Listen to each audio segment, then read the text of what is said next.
the number 7 slot tonight. The Expos have been unable to win at night. They're 0-4 in night ball games, and in day ball games they're 5-0. And this one, I don't know whether you call it day or night. It's under the glass. It's covered stadium. Yeah, at home it shouldn't matter, Ralph. You can't tell. Along with the .265 average, Randolph with an on-base average of .359. And Martinez goes right down the middle with a fastball. Martinez basically a breaking ball pitcher. He has one of the best curveballs in the game. Very fine control, and he has been their ace pitcher for many, many years.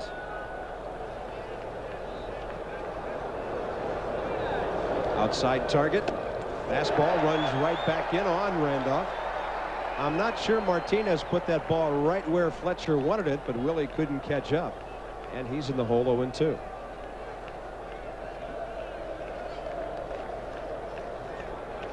Randolph, of course, for many years with the Yankees, batted some leadoff, batted some in the second slot. This one is high and away, all fastballs so far from Martinez.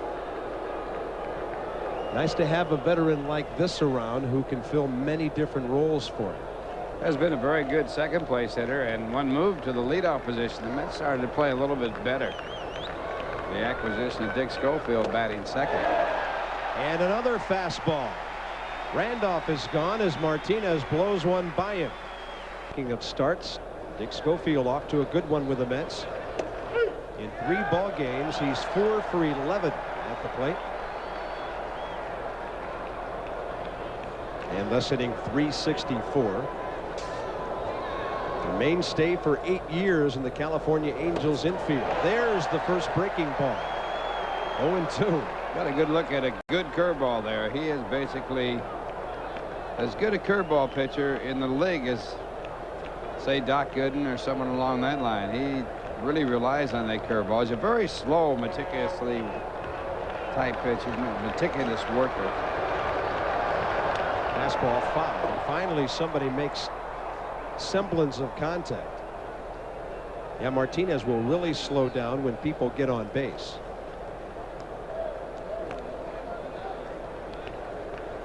Let me get an idea of his curveball here. His first one that he's thrown. And after establishing the curve, he comes back with a fastball.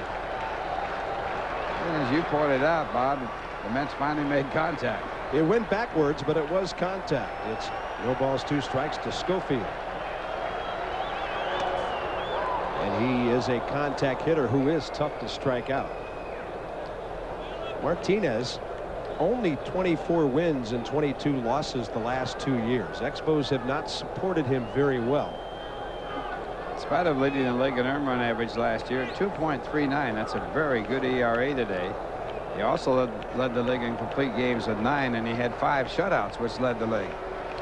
He is an inning eater. He's averaged at least 215 the last 4 years.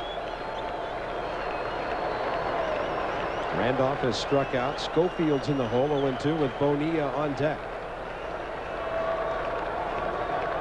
Inside target, and it comes way too far inside. And how many times have we seen this around baseball in the first week and a half? Hitters leaning in, fastballs running inside. There have been a lot of hand injuries on hit batsmen.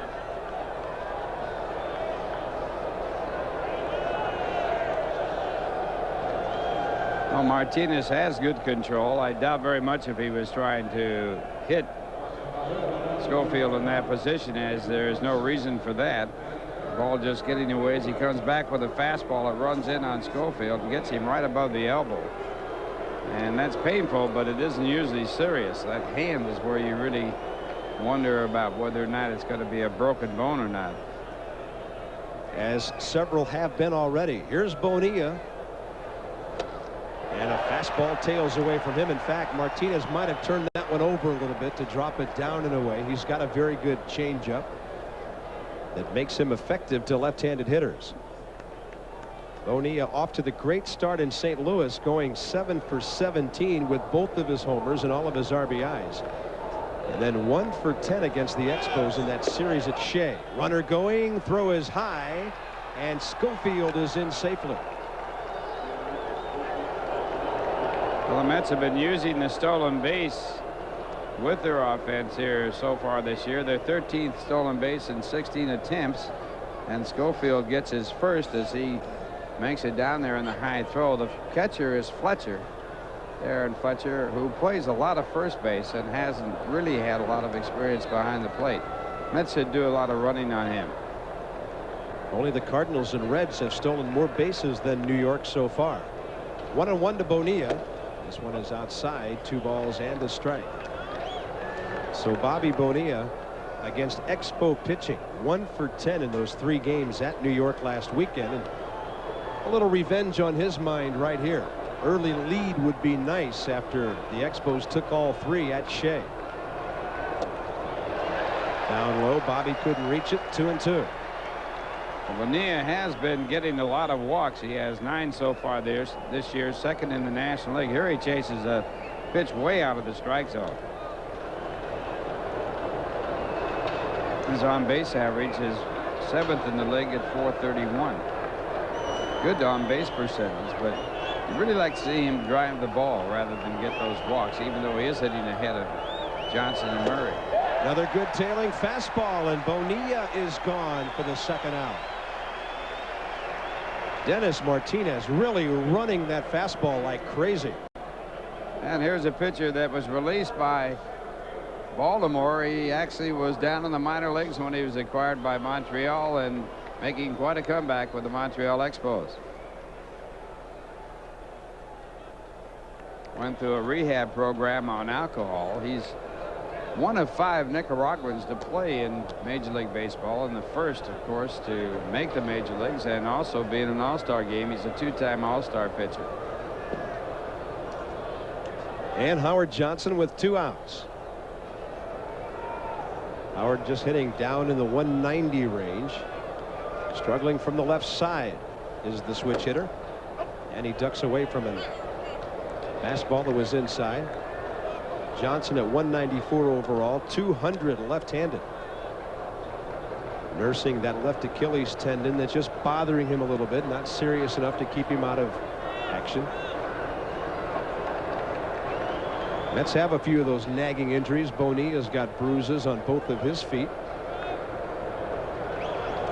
And he's got to step back from that one. Leaned back the first time, got out of there that time, and it's 2-0.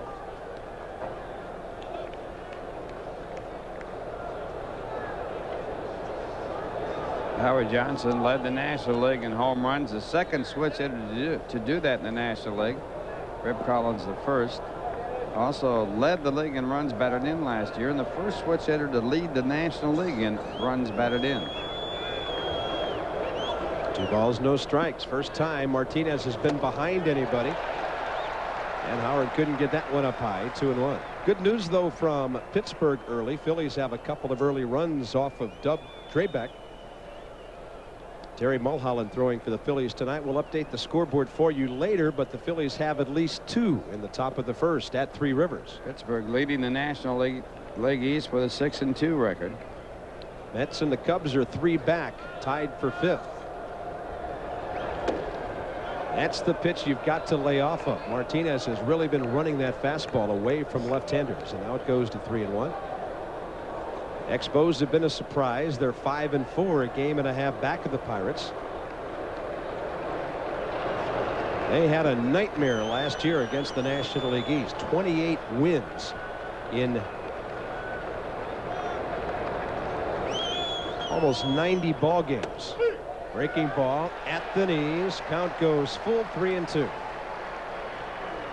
Pretty good idea what kind of a pitcher Martinez is with the count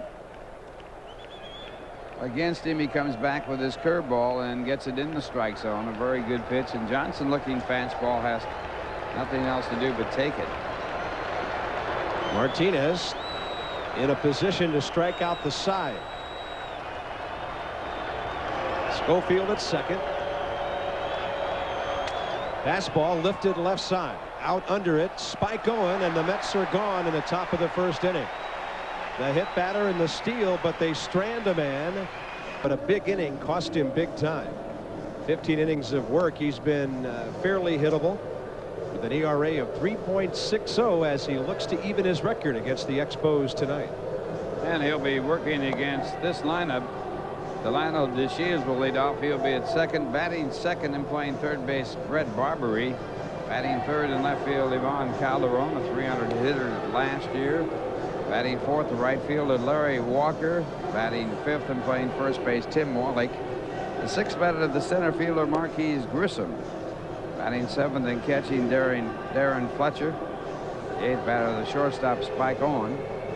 And Dennis Martinez, the pitcher, batting ninth. Defensively, the Mets have made 7 errors in 10 ball games so far. The outfield from left to right, Darrell Boston, Howard Johnson, Bobby Bonilla, Dave Magadan, Eddie Murray at the corners with Schofield and Randolph up the middle. Charlie O'Brien, third consecutive start. Todd Hundley has had the flu. O'Brien in there again tonight to handle David Cone. Expos are hitting .240, 7th best in the league. They haven't got the speed game going quite yet as well as they'd like to. Marquise Grissom has done his part, but Delano DeShields has not. Good Cone fastball at the knees. Against St. Louis, DeShields led off with a leadoff home run in the ball game. 4th time he's done it in his major league career. He is a attacker at the plate. And strictly a fastball hitter. Not a guy who will walk his way on a whole lot. When you can swing like that, why take pitches? Into right center, leadoff man aboard. DeShields adds to his .385 on base average. And he is an obvious running threat. Delano DeShields swiped 56 a year ago. Well, Cohen's fastball tailing away a bit, but he still gets enough of it to pull it into right center field for the base hit. And DeShields with 4 out of 5 stolen bases this year and 98 in his major league career is on. Here's Barbary. Struggling defensively, but he's got a good bat. In fact, Tom Runnels, the Montreal manager, taking some heat now locally in the press after moving Wallach over to first base. This guy has committed 6 errors in his 8 games he's been out there. But Tom Runnels, when asked that question after the ball game Wednesday night, snapped, "He is my third baseman."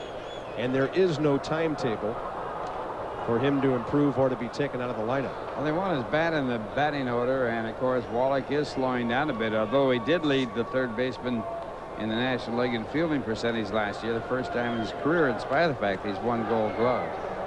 3 of them. And David Cone will throw over to first base. Last year he made 408 pickoff attempts. That led the National League. Picked off only two runners, and 27 had stolen bases against him. But he'll throw over there again and again and again. 408. That's almost 4 ball games of pitching to first base. Right.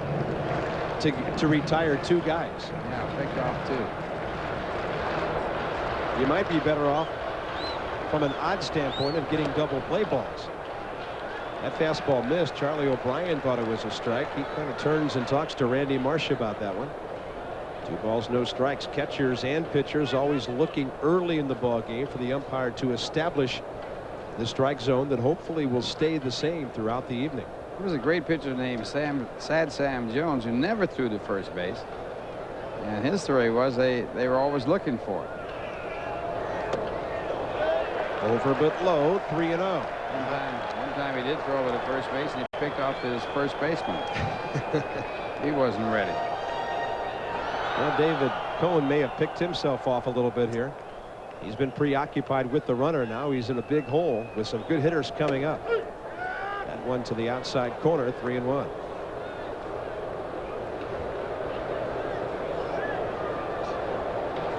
Expos have speed up at the top with DeShields, Barbary to follow. You know, it's interesting. Barbary, the third baseman, you mentioned that. He's only the 6th third baseman that Montreal's had in their history. They started back in 1969. The Mets have had 90.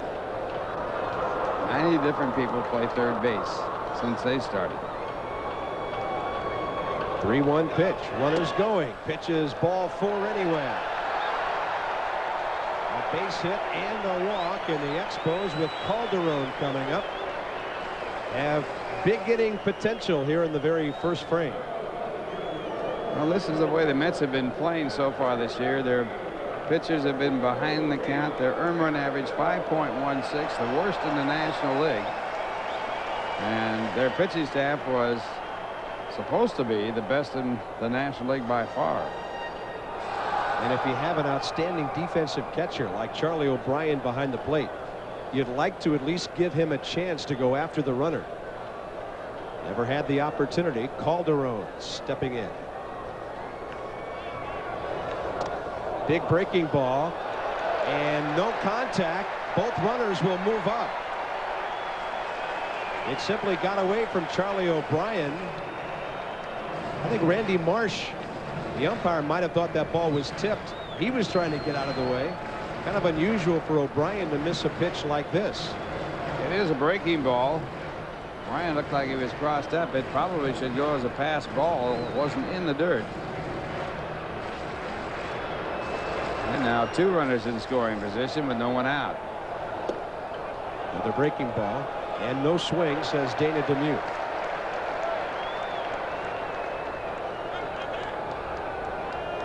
Obviously, the double play opportunity is gone. First inning, infield is not in.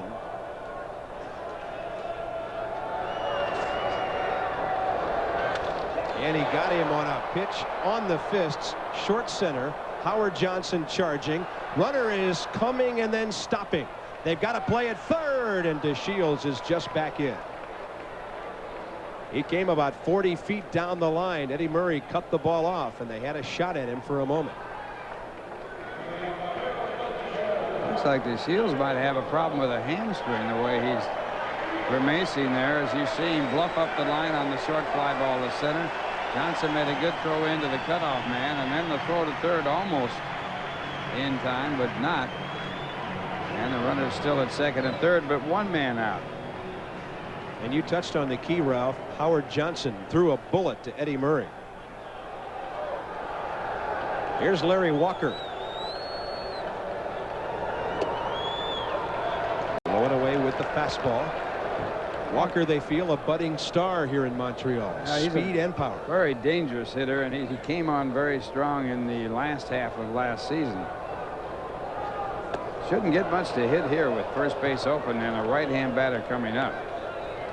Even though it's early in the ball game, you got to really be careful in these spots when you got a hitter like Larry Walker. He's got a 7-game hitting streak. 32 extra base hits, 41 RBIs in his final 71 games of 1991, when he hit .338 over the second half of the season.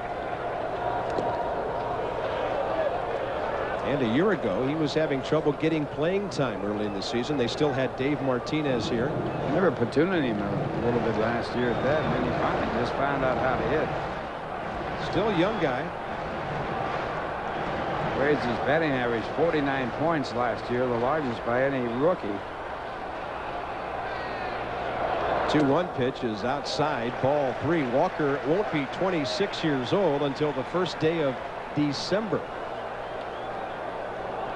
Mike Covage out there taking a look at the Mets defense. Mel Stottlemyre pacing because of the pitching situation. Expos have an opportunity here in the bottom of the first. And now the bases are loaded.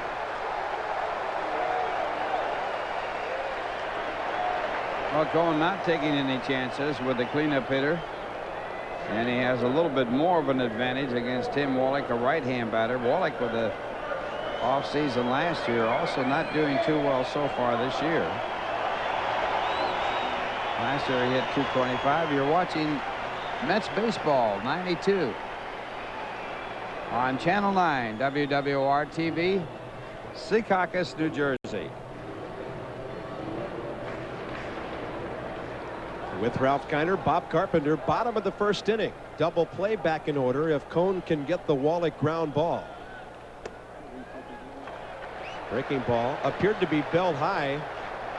Oh, that's a tough call right there. I don't know where the strike zone is if that's ball 1. That ball appeared to be down the middle, belled high to Wallach.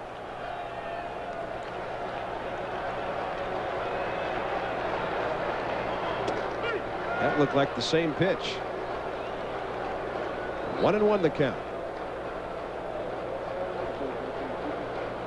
Let's check out those two pitches. Here's the first one, and it's called a ball. Now, I don't know where that is. That's got to be a strike. And he comes back again with this pitch. A little bit more away, but certainly about the same. After those breaking balls, Cone missed, and it's 2-1.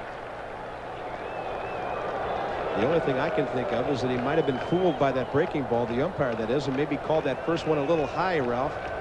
But that's a low strike zone if that's a high pitch. Fastball run in on the right-hander, and Wallach fouls it upstairs. 2-2. Tim Wallach career lows in a lot of categories last year. Hit .225, 13 homers, 73 RBIs. Has not homered yet in the first 9 games of this year. His average dropped 71 points last year, the second largest drop in the major leagues. George Brett's average dropped 74 points for the largest drop. Breaking ball could be 2. Randolph turns it, and they go 6-4-3 to end the inning. So Cone pitches around the 2 walks as Schofield, Randolph, and Murray got it turned, and it's scoreless after 1 at the Big O in Montreal. Now here's a word from Infinity. Not get the big hit or even a sac fly that he wanted, and the double play ball takes his club out of that first inning. It's his birthday today, too. 37 years of age. There's Jeff Torborg with his starting catcher Charlie O'Brien alongside,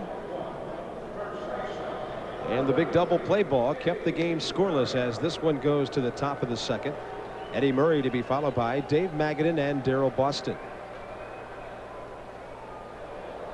Murray's second on the all-time list for home runs by a switch hitter, 398. Mickey Mantle with 536, the all-time leader. Eddie won't catch the mick, but he's in a good position for 400. Still looking for his first homer of the year after hitting a one-hopper to DeShields. And Eddie becomes the 3rd consecutive victim of Dennis Martinez after Martinez hit Dick Schofield with that pitch with 1 out in the first inning. Dave Magadan struggling at 2 for 18 so far. He was 0 for 14 before he got his first hit this year. And that was in the last game when he had 2 hits and 4 at-bats.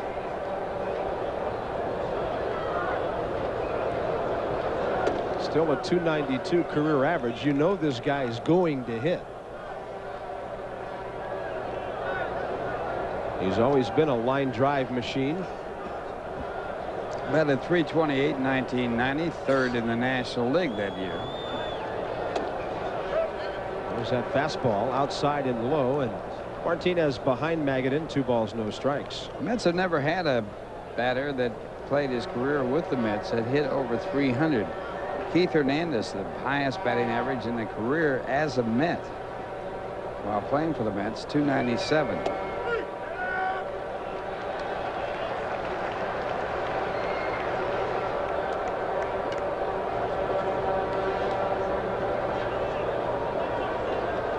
Two balls and a strike. They play Magadan straight up on the infield and around to the left a bit in the outfield. So that indicates Martinez will be working him away. That's where he hits it, but it's up the middle. Magadan, good job, Ralph. He did not try to pull that outside pitch, and he took it right back from where it came. The hard part for Magadan is to pull the ball. He's an opposite field hitter. And this was right to his liking. The ball away from him, a fastball, and he hits it right through the middle. Darrell Boston is next for the Mets. You talked, Ralph, about how the Mets haven't had that 300 hitter. Expos have not had a 20-game winner in a while. Ross Grimsley back in '78. There are the others. The Expos have the 5th longest drought in baseball. Does that mean Royschel and Grimsley will be joining those other 3 in the Hall of Fame someday? I don't think so. No, I don't think so. That one fellow Ryan will be. That's interesting, though. The 3 ball clubs most recent 20-game winners, 2 of them are retired and in the Hall of Fame, and 1 maybe a year or 2 away from retirement, and then just the 5 years, and he'll be in there as well. Darrell's numbers. He's hitting in the number 7 slot tonight. 0-1 the count. Magadan not a big running threat, but with Wallach holding, Darrell Boston has hitting room on the right side if he can pull the baseball. Well, Magadan's had 3 stolen bases in his last 2 years. He'll throw over there about 8 times. Short lead. Now, how many times would David Cone throw over there with Magadan on first? A few. Fastball inside, a ball and a strike to Boston. The average ball game has slowed down to where it's somewhere around 3 hours. And a lot of it is due to the fact that pitchers throw over to first base a lot. Of course, some of it's due to the fact that you do have more commercials because of TV. But pitchers work so much differently today. Hitters like to walk around a lot more than they used to. That's the umpire's fault. Runner going, is grounded up the middle. At second, out at first, out there too. With the runner going, the Expos still turn the 4-6-3. Mets are gone. This one stays scoreless, middle of the second inning. And now a word from Bud Dry. Prohibited. Any commercial or other use of the program, such as by charging admission for its showing, is likewise prohibited. Bottom of the second inning underway. Marquise Grissom, another Montreal birthday boy, 25 years old today, stepping in. Took a breaking ball and the fastball, each of them out of the strike zone. 2-0 to this guy who can fly. Led the major leagues in stolen bases last year with 76. Probably would not have won that title had Otis Nixon stayed eligible. Or Vince Coleman not getting hurt. Coleman was leading the league when he went down. Then Otis got into the substance abuse situation. Popped up right center. Howard Johnson, Bobby Bonilla, center fielder, as he should when there's a 50-50 situation, calls the ball. 1 out. So Cone settling down a bit, got the double play ball last inning, gets the leadoff man here, which he did not do first time around. And he'll face Darren Fletcher.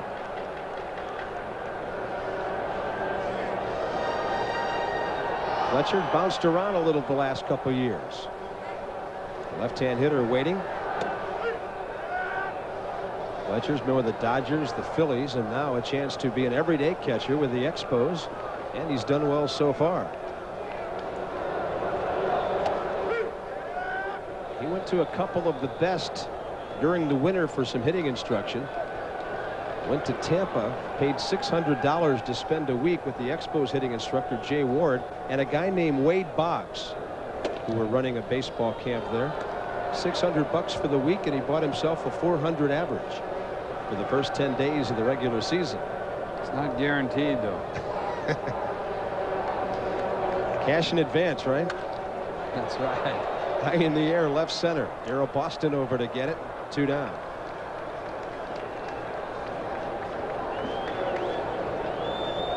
Boston starting 5 of the last 6 coming into this one with Vince Coleman on the shelf. And Cone has thrown a couple of fly balls here in the second inning. And he'd like to go right after the number 8 man here, Spike Owen, and have the pitcher lead off in the third.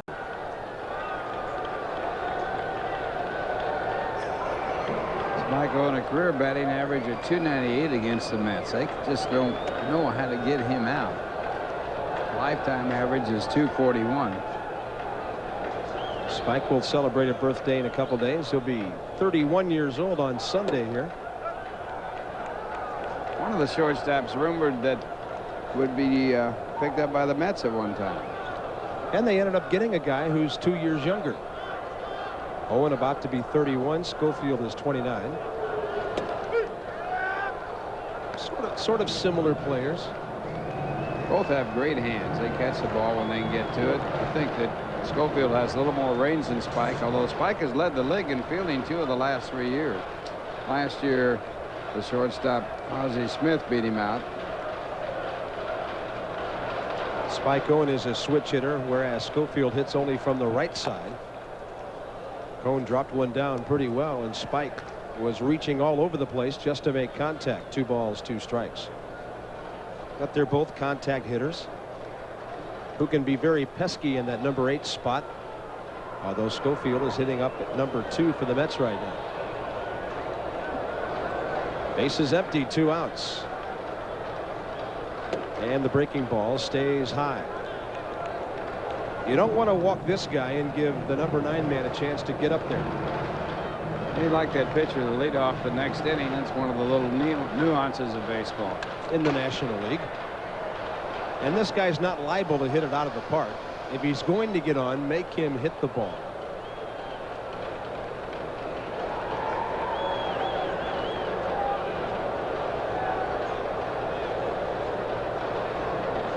The 3-2 pitch.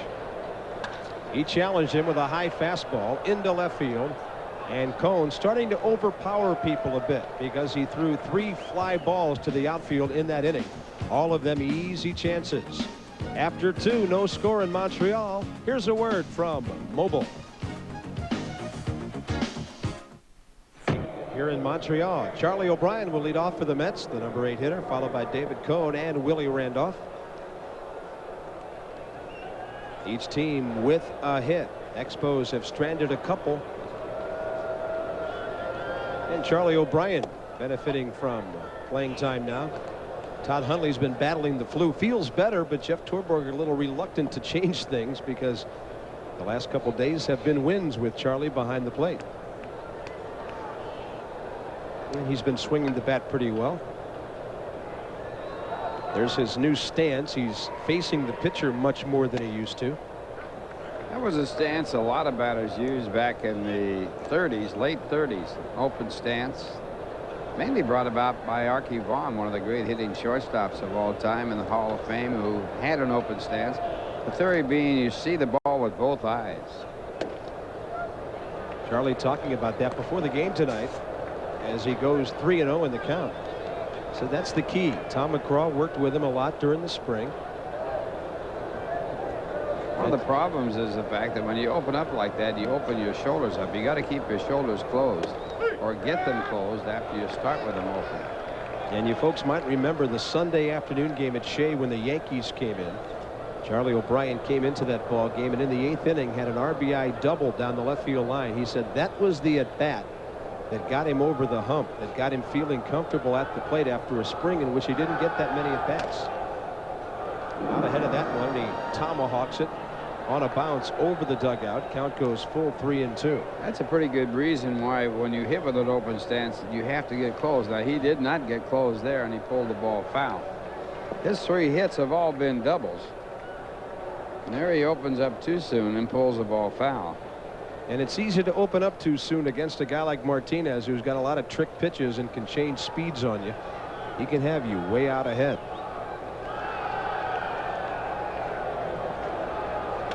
Fastball away, and O'Brien manages to pull that one foul. The more closed you are with your stance, in other words, your front foot in front of your back foot, the faster you have to be, because you have to get your hips open even though you keep your shoulders closed. And the more your hips are closed, the more difficult it is to get them into that position where they're almost facing the pitcher. He pulls this one, and this might be another double. Down into the left field corner. O'Brien digs for 2. Calderon digs it out, and the Mets have their leadoff man aboard for the first time. Charlie O'Brien hung tough on 3-2, and then he got one inside the bag. Well, 4 hits this year. They've all been 2 base hits. Better stay with that stance. Right down the line, and an easy 2 base hit that puts Cone in a position to sacrifice here and get the runner over to third. Cone, of course, a well-recognized good hitting pitcher. In fact, he is the only pitcher on the Mets in their history to have a base hit as a pinch hitter. We'll see where he pushes the bunt. He's looking toward the left side. He would like Brett Barbary to field this ball so that it would not be possible for the Expos to have third base covered. Mike Cubbage flashing signs to O'Brien on at second. Cone 0 for 5 on the year. He'd be very happy to go back to the dugout with that same batting mark. And a sacrifice here in the top of the 3rd inning. Tim Wallach right on top, guarding against that bunt as the first baseman. And you could solve that problem by making the third baseman field it. And he took it, offered at it a bit, and then pulled the bat back. The ball was in the strike zone. 0-2. You see Congo in the bunting position. Didn't really offer at it. It's called a strike. It's a perfect pitch to bunt. A fastball that didn't have a whole lot of run on it. And we'll see what he does on 0-2. He's a good enough hitter to swing away. He does, and the breaking ball strikes him out.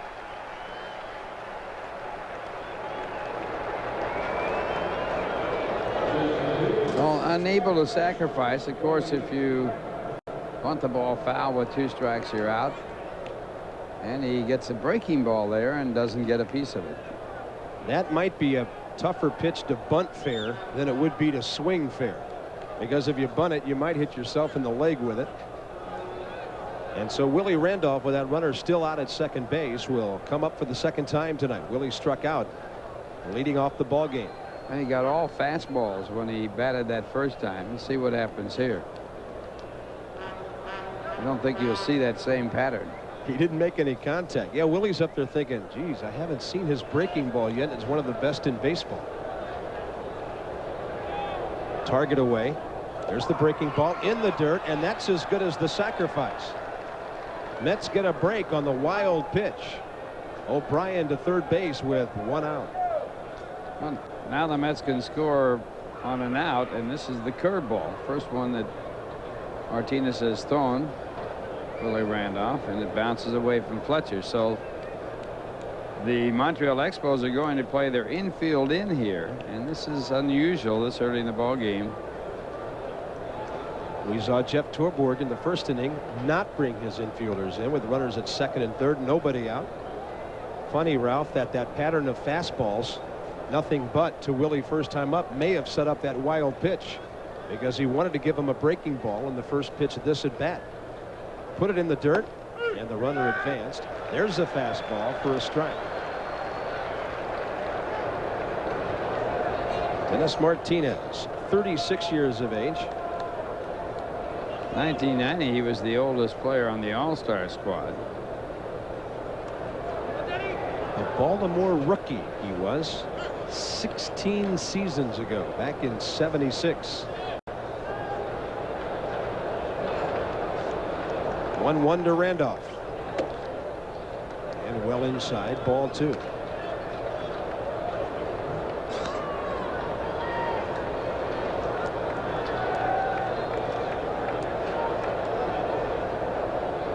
Willie had a good homestand. He was 8 for 24 with a home run and an RBI. Had his first Met homer 5 days ago against the Expos in a losing cause. An RBI here could put his team on top. And it hit the dirt, and then Willie's leg. Strike 2. Takes a lot of confidence for a pitcher to throw moving pitches into the dirt after that wild pitch earlier. Got to have a lot of confidence in your catcher with that runner at third base.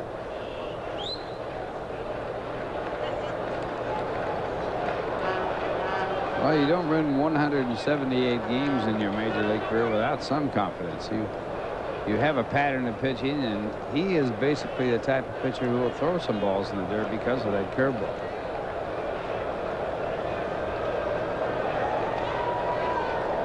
Outside target. Fastball. Outside, 3-2. He was trying to start that fastball outside, have it run back across the corner. Willie did not bite. And the count goes full with the runner at third and 1 out. Now he'll throw a curveball on a 3-2 count, so we can't say it's going to be a fastball here. Infield in. In the dirt it goes. Ball 4, and Randolph Goes down to first base. Mets have runners at the corners with one out, and Dick Schofield coming up.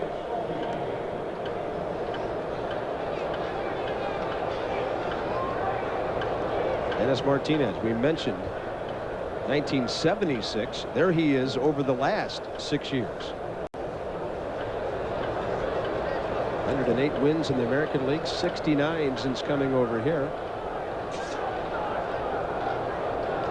And when he gets run support, look at that ERA down through the years. Except for 86, it's been very good.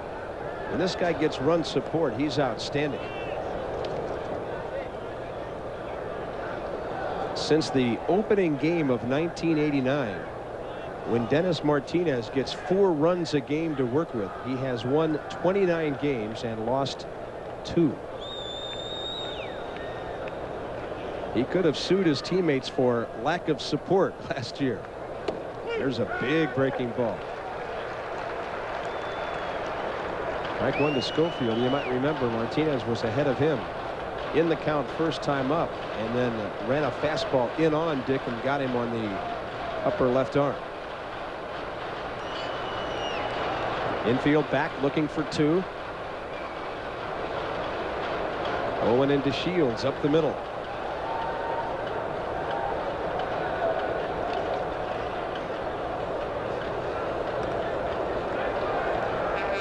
A lot of things can happen here. You've got a good contact man at the plate. Charlie O'Brien at third. A big man on deck. And a guy at first who can still run some. Willie Randolph has a foot on the carpet, and Martinez throws over. A lot of hitting room over there because DeShields is cheating toward the bag for the double play. There you see how far up toward the middle he is. A good 80 feet of room through that right side.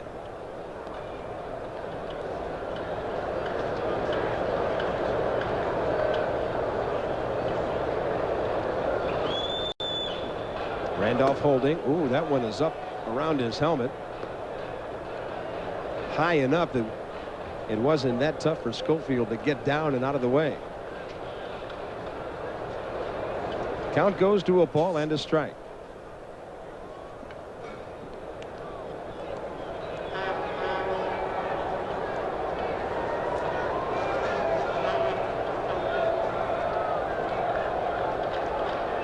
Runners at first and third with one out, top of the third in a scoreless game.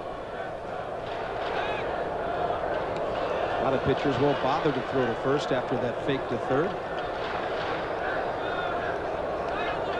Might indicate that Dennis Martinez wasn't ready to work to the hitter yet. O'Brien got the inning started with a double down the left field line. Stayed at second as Cone struck out. With Randolph up there, Charlie advanced on a wild pitch, and then Willie walked. Breaking ball. Schofield thought about it. He saw that breaking ball hanging up there, but it was too far inside, and he laid off. He stays in pretty good hitting position right here, and decides he better take that pitch.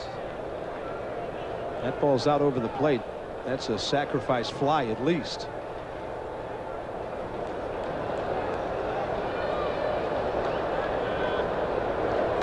Fastball, base hit left field.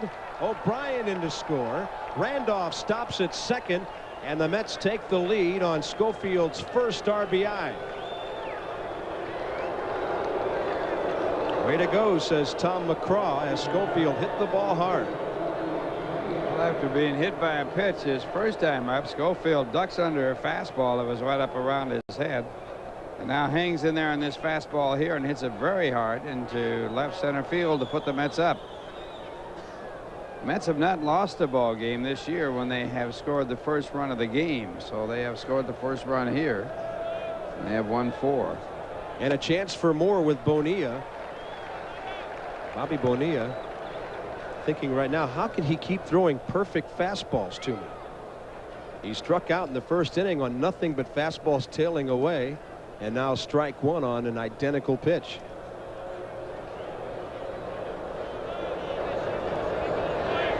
Now a breaking ball low and inside.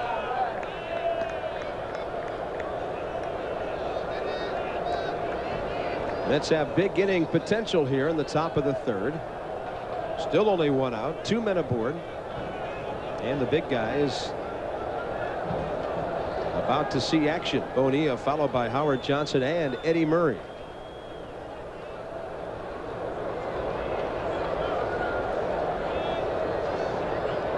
Target away. Expos was down a little bit lower. Bonilla went down to foul it. 1 ball, 2 strikes.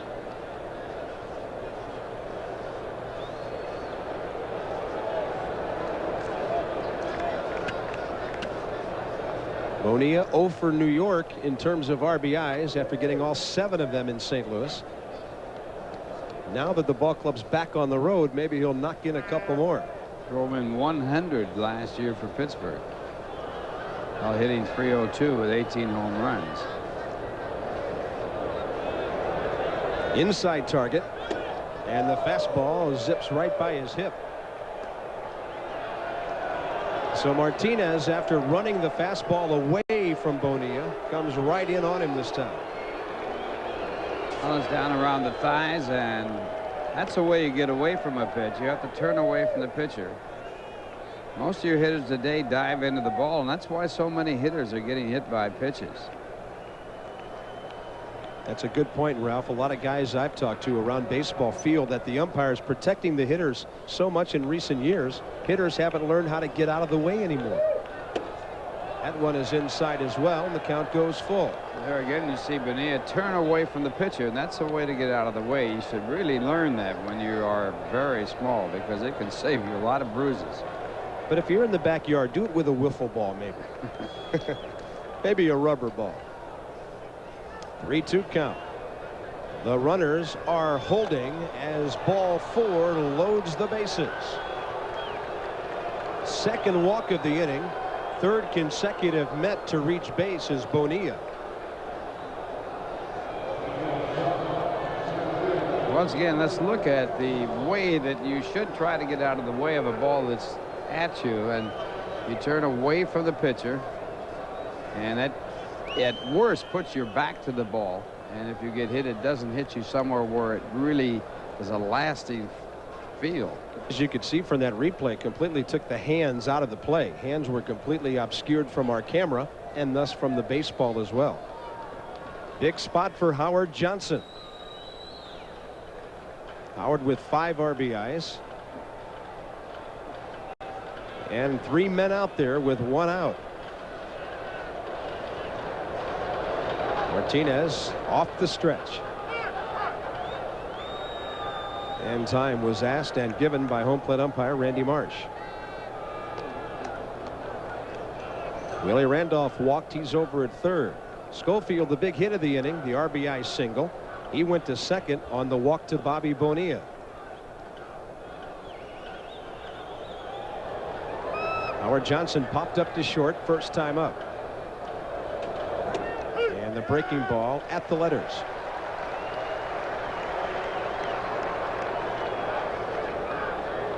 Mets big RBI man of a year ago.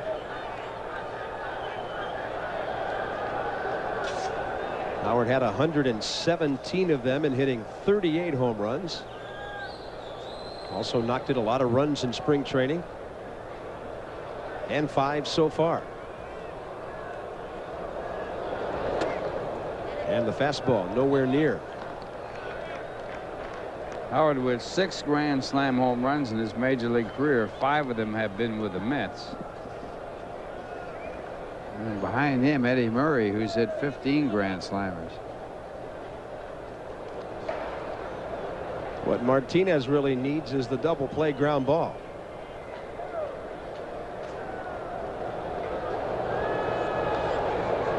One pitch coming. Breaking ball up, and Howard went up to get it, and he'll pop out to short for the second time. Hitters' eyes will light up when they see that high breaking ball, but that one was so high Howard couldn't drive it anywhere.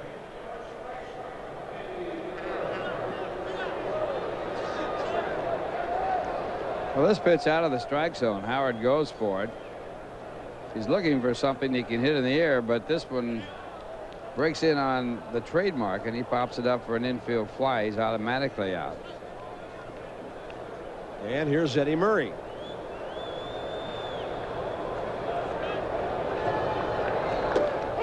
There's a great fastball.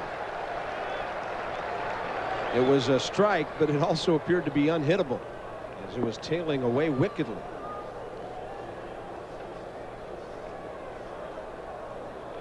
Well, you saw the good action on that fastball, and when you're a good hitter, you can take those pitches because they're very, very difficult to hit. You look for something better. If they have that good confidence to go down to 2 strikes.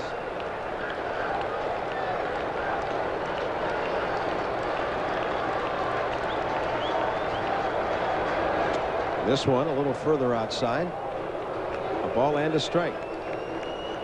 Eddie Murray still looking for that first home run of the year. He has 6 RBIs. Grand Slam specialist throughout his career, as Ralph mentioned. He's got a chance to bust it open here in the top of the 3rd. Outside target again. Fastball again. Ball 2. Lou Gehrig, the all-time leader in Grand Slam home runs with 23. We mentioned that Eddie Murray has 15 in his major league career. Most of them coming early in his career.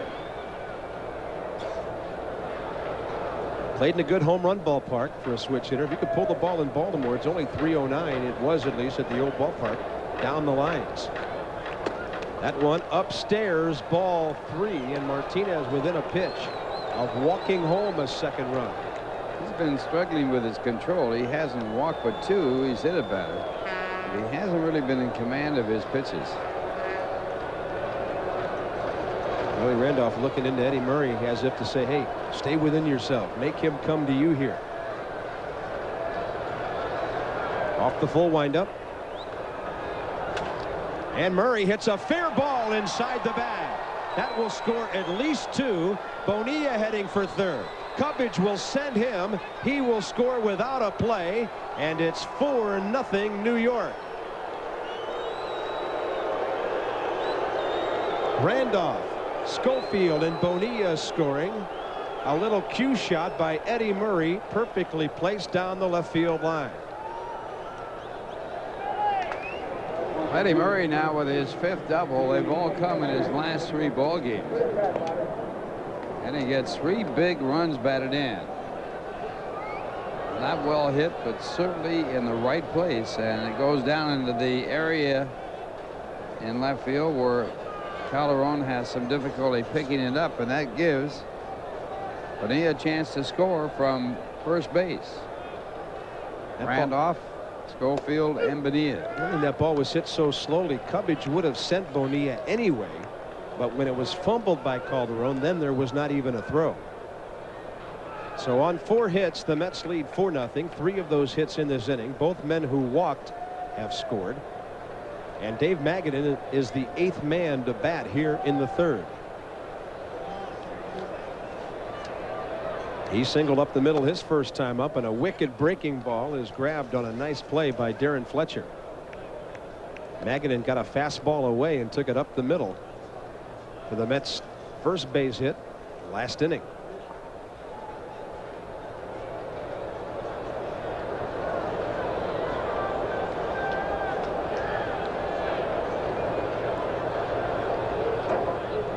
All the scoring in this inning. A ball and a strike to the Met third baseman. There's a good fastball under his hands at the knees.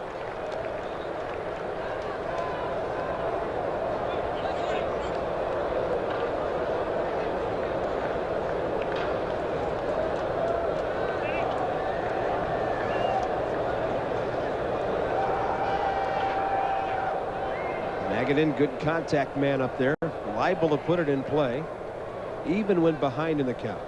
Inside target, and he pulls it right at Tim Wallach. Expos out of the inning, but the Mets get 3 runs, or rather 4 runs on 3 hits. A couple of walks helped out, and so did a wild pitch.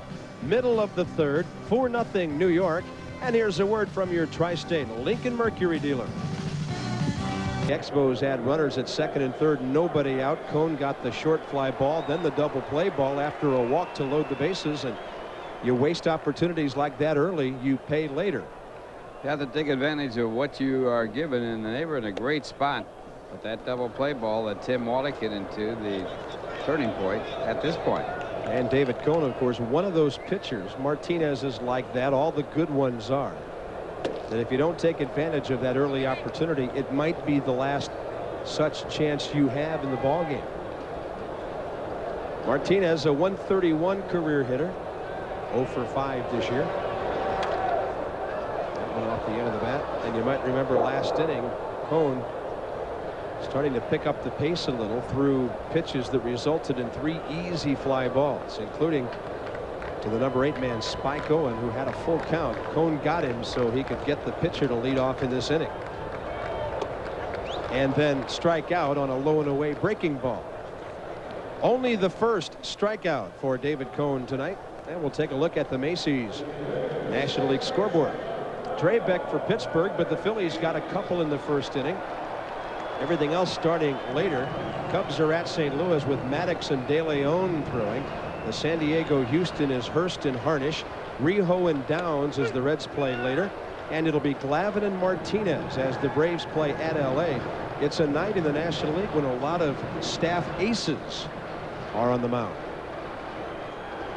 Martinez here. Cone, of course, one of the Mets aces. You got Drabek throwing. De Leon, Glavine, Martinez, Rijo. Ground ball right side from DeShields, and it's under Willie Randolph. DeShields will easily reach second base.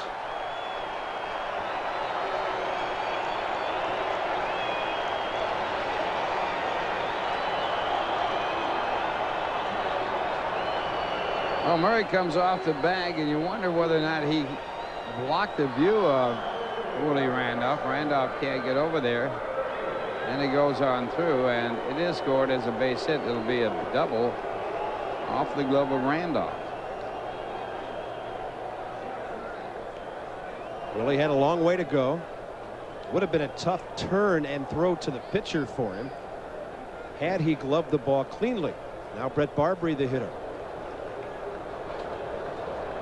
DeShields now 2 for 2 with that double. And the fastball upstairs.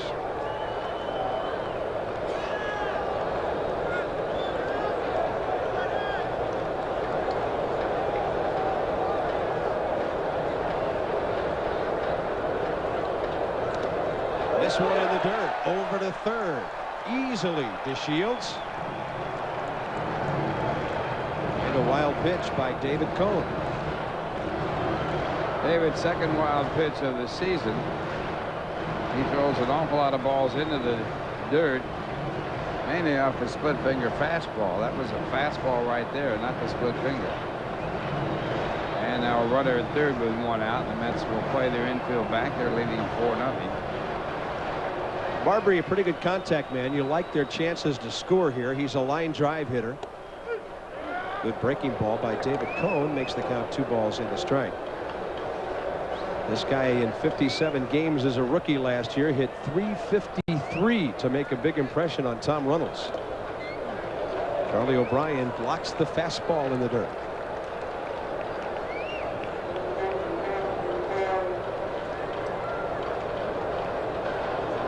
There were a few boos when he was announced as the hitter. Expo fans know all about stopping pucks and stopping baseballs. When you can't stop the ball, they boo. It's like a bad goaltender. Well, he's made 6 errors already at third base, so that's what they're booing about.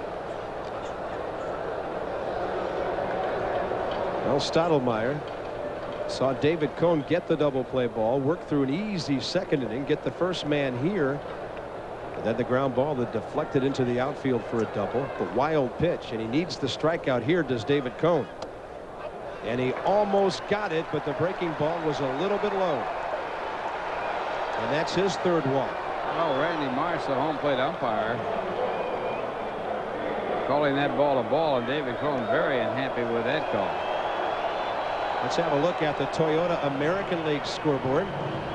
Not many runs in the league early tonight. Milwaukee has 5 early ones.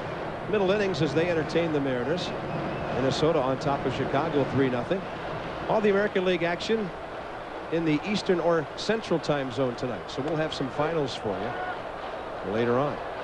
Good breaking ball to Calderon, who's a good RBI man. He drove in 75 last year and did hit 300 with 19 home runs. That was close. The best pitching matchup in the American League tonight is at Fenway, where David Wells throws for Toronto against Roger Clemens. 1-1 for the Red Sox. No balls, 1 strike. Calderon saw a breaking ball up and he was all over it.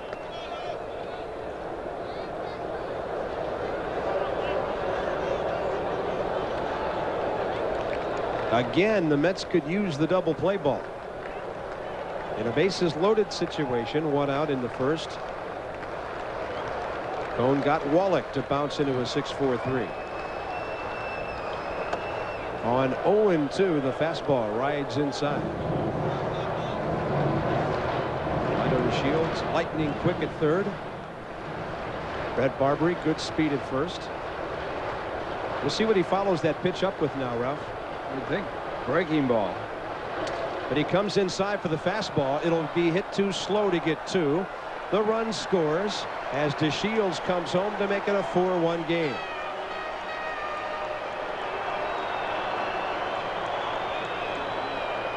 Well, he throws a good fastball right here and jams Calderon.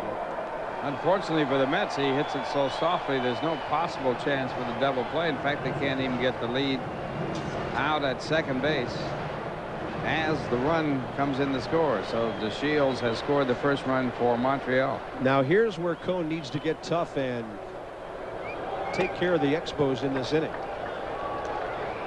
Larry Walker drives home a run, then you've given away half of what your team got you in the top of the inning.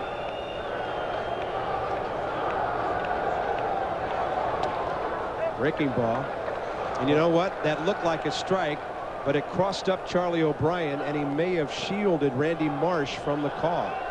I think you're right, Bob. He came up to catch that ball. He was crossed up on the pitch. He's looking fastball. Now watch him rise up.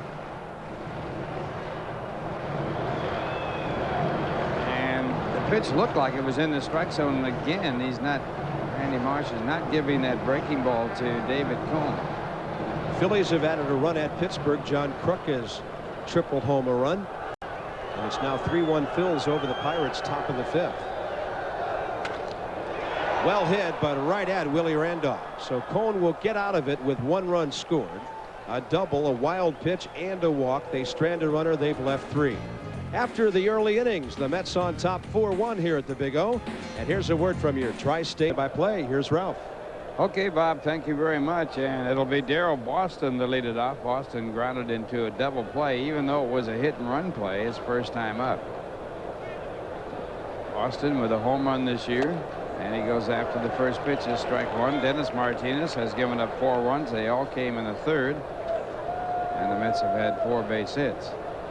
It'll be Boston, O'Brien, and Cone as the first 3 batters for the Mets here in the top of the 4th inning. Even though it was a hit-and-run play his first time up. Boston with a home run this year, and he goes after the first pitch is strike 1. Dennis Martinez has given up 4 runs. They all came in the third, and the Mets have had 4 base hits. It'll be Boston, O'Brien, and Cone as the first 3 batters for the Mets here in the top of the 4th inning. And there's a strike for strike 2. Montreal so far this year drawing very well. Bilingual city here in Montreal. And as a matter of fact, and that's a ball, it's 1-2. They really prefer to speak nothing but French here, and all the traffic signs and signs of roundabout are in French. They were at one time in English, and this ball hit out the left center field. It's a long run for Calderon, but he's there and he makes the catch. Bob, you've traveled a lot. You've been around this country. Been in Canada, you've been in Mexico, you've been everywhere. Today is the first time in my life I've ever seen a traffic sign that had a question mark in it. Can you explain that one to me? A question mark on a traffic sign? I've seen a lot of drivers with question marks. A lot of cab drivers. We came around this curve, and on this sign was a big question mark. Now, what does that mean? Well, they couldn't decide which way to tell you to go, I guess. One away, and the batter coming up is Charlie O'Brien, who doubled his first time up and later on scored. O'Brien now with 4 hits has doubled for every one of them, and this pitch fouled into the stand. I think we have your answer.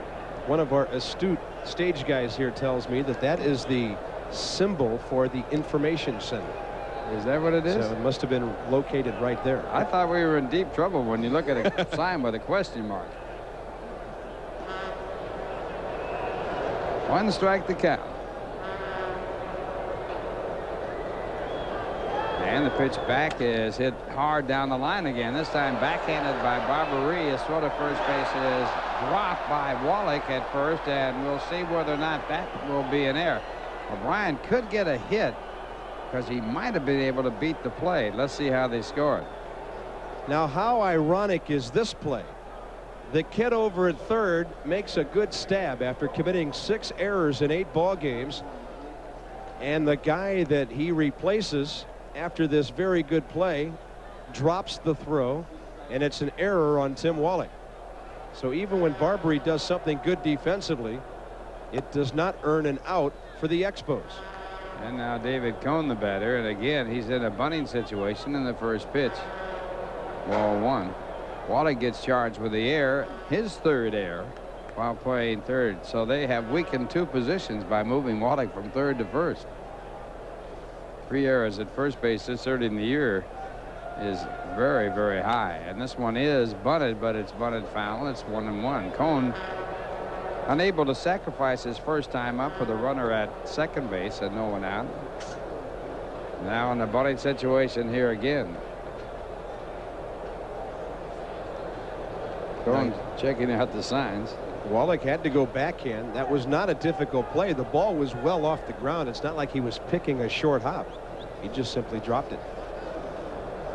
So O'Brien, the runner at first base, on the air. And it's a 1-1 count to David Cohn. Mets leading 4-1. They've out hit Montreal 4-2.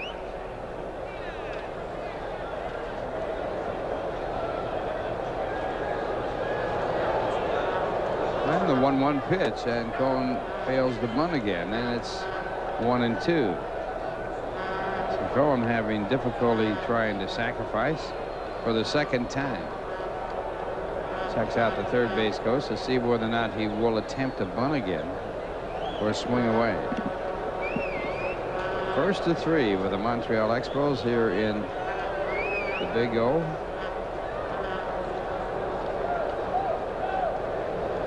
Montreal still looking for the bunt. Cohn squares and bunts it foul. He's out. So for the second time, Cohn unable to sacrifice.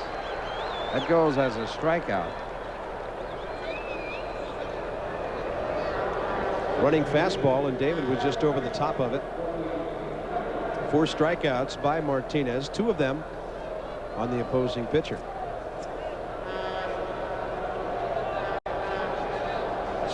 So 2 men out, and Willie Randolph will be the batter. Dennis Martinez tonight in 3 2/3 innings has given up 4 runs on 4 hits. He has struck out 4, walked 2, and hit a batter.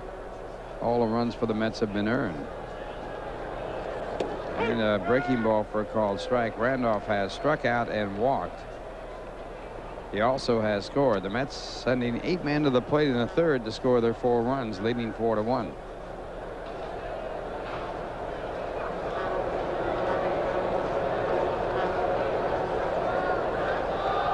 O'Brien, the runner at first base, and the pitch back is strike. Strike 2.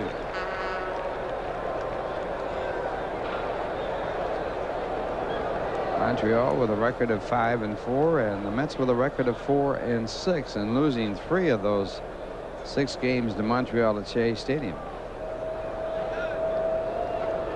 Last year the Mets won 14 of the 18 games between these 2 clubs. and they lost only one here in the Big O. And a breaking ball for a ball 1-2. They played only 7 games here in the Big O because it was condemned at the end of the season, and the Mets played 2 extra games with Montreal at Shea Stadium, unable to come in here and play the remaining 2 games with Montreal. Montreal played 26 of their games on the road, their last 26 out of 28 days. And a ground ball to third, Barberie there, and the out is made, and that retires the side. So the error and 1 left, and the score at the end of 3.5 innings, the Mets 4, Montreal 1. And here's a word from nobody beats the Wiz.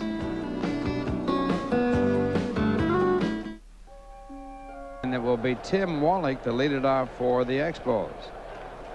Wallach grounded into a double play to end the first inning when the Expos were turned away by David Cohn. And the first pitch to Wallach, ball 1. Wallach with 195 home runs.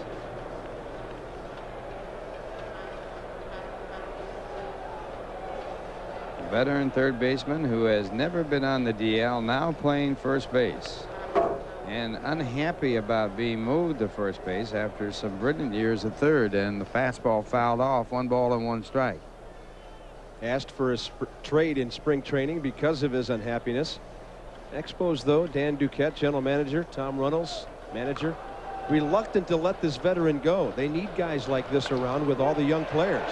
And he drives this one up the alley. It'll be extra bases. The ball by Bonilla. It goes against the fence in right center. Wallach pulls into second with his 6th 2-base hit of the year, and he leads the National League in that department.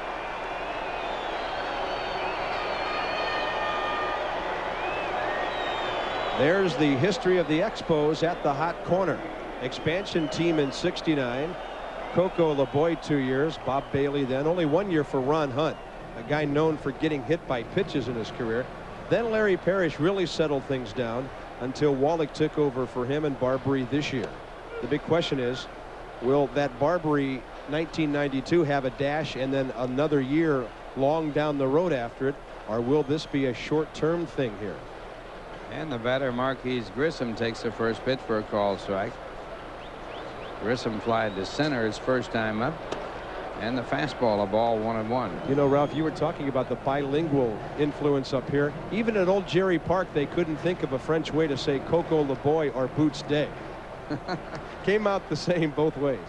They used to go crazy with that introduction of Coco LeBoy. They loved it in Park Jerry, and a strike call by the first base umpire, Dana DeMuth.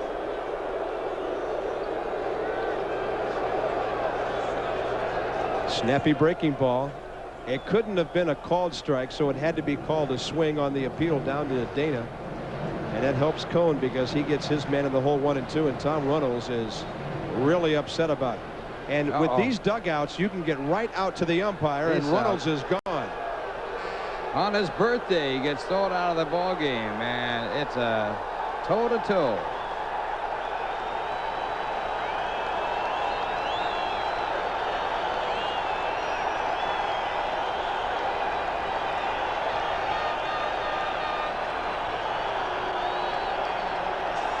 Harry Wendelstedt comes over to try to settle things down.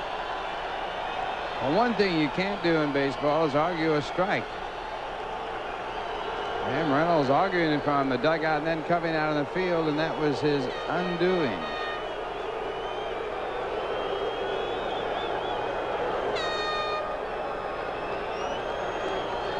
So Wendelstedt now trying to calm him down, but Reynolds out of the ball game, thrown out by Dana DeMuth.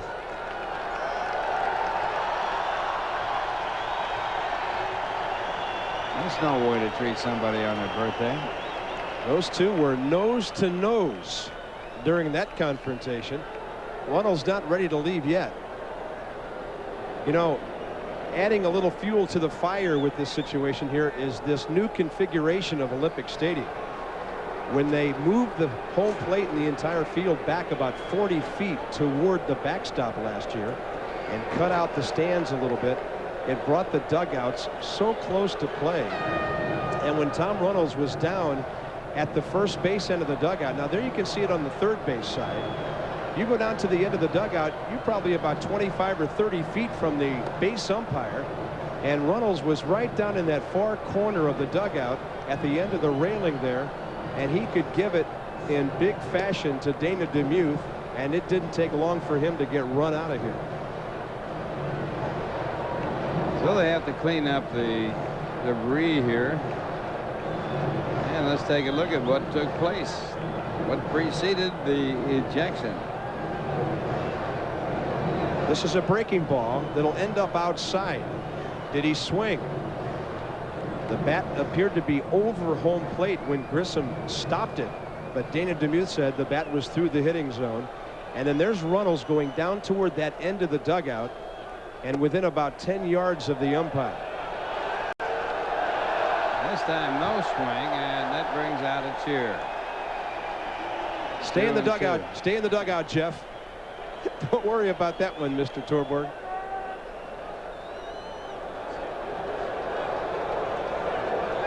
So the count, 2 balls and 2 strikes. A runner at second. No one out. Marquise Grissom the batter, and this is a breaking ball for ball 3, and it's a full count. David Cone needs to take advantage of what appeared to be a bit of a break on that 1 and 2 call with nobody out, runner in scoring position, and get this hitter out. And he goes to the curveball, and it's ball 4. So Grissom, who has been in a slump, ends up getting the walk. He had been 0 for 11 and is now on to join Wallach at second and runners at first and second. That brings the time run to the plate, and Darren Fletcher is the batter. Cohen's fourth walk in this game. And David, of course, has been criticized in the past for trying to be too fine at times. He did not have a power hitter up there, and he decided not to challenge him, tried to bite the corner with the breaking ball, and thus the walk. And Fletcher takes the first pitch for a called strike. Fletcher flied out to left field his first time up. Came into this game hitting .400.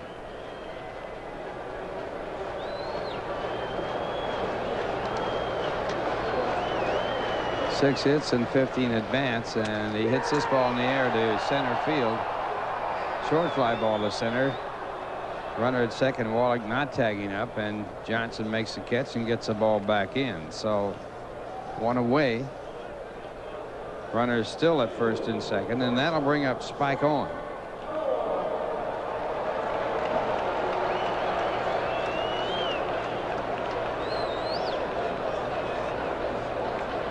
Doug Simon sawing in the bullpen for Montreal as they work down to the pitcher's position in the batting order. The former Mets left-hander who was with the Mets all last season.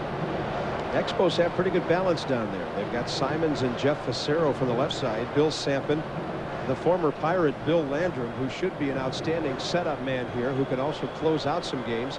And then hard-throwing John Wetland, who came from L.A. via Cincinnati. And the first pitch to Spike Owen is in the dirt. A fastball for ball 1.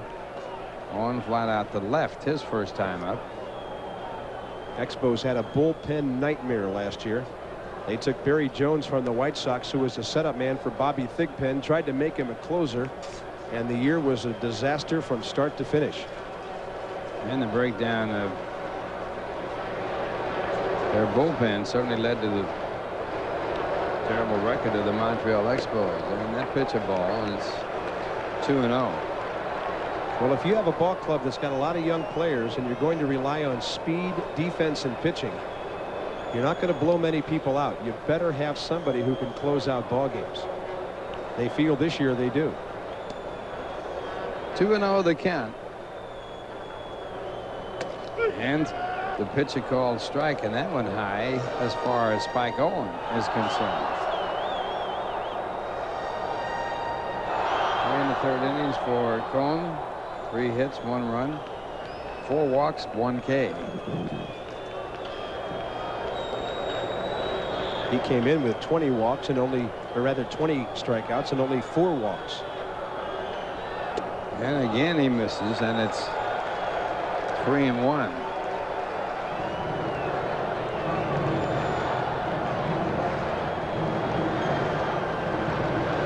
Pitcher is the on-deck batter, but as we pointed out, you saw pitcher throwing in the bullpen, so they're in position to go to a pinch hitter as they trail by 3. Wallach and Grissom the runners, and the pitch is grounded right back to Cohn. It should be a double play. There's one and the other, and for the second time in this game, a big double play ends the inning. It was Cohn to Randolph to Murray to end the inning. No runs, 1 hit, and 1 man left on. The score at the end of 4. It's the Mets 4 and Montreal 1, and here's a word from Macy's. Montreal for the Mets. Start of a 3-game series, both day games, Saturday and Sunday. We'll be on the air at 1:30 on Sunday for our next broadcast. It'll be Sid Fernandez against Chris Nabholz, and on Saturday, Saberhagen will go against Gardner. Leadoff batter for the Mets, Dick Schofield, who had a big base hit back in the 3rd after being hit by a pitch ball, and he hits this ball foul down the left field side for strike 1. Schofield came into this game hitting .364, 1 for 1 in this game. He was the victim of a youth movement out at Anaheim. Buck Rogers, the former Expo manager, going with Gary DiSarcina at shortstop. They've also dumped Luis Sojo out of second base, a former Toronto Blue Jay, and gone in favor of young Bobby Rowe. So California, a ball club that's really rebuilding out there with Whitey Herzog at the helm of player personnel. Deemed Schofield expendable. And Ralph, I saw Julio Valera throw in Texas on Wednesday night. Met fans will be interested to know that he threw a pretty good ball game. He lost 3-2, but he gave up 3 runs on 6 hits in 7 innings, struck out 8, and really had the forkball working. His problem was the Mets just couldn't fit him into the rotation. And a ground ball hit to the third baseman, Barbary, who gets it over to first. One away. Remember, when you're having good times with good friends, drink responsibly, because friends know when to say when. A reminder from your friends at Budweiser. 1 away, and Bobby Bonilla, the batter. Bobby walked his last time up after striking out his first.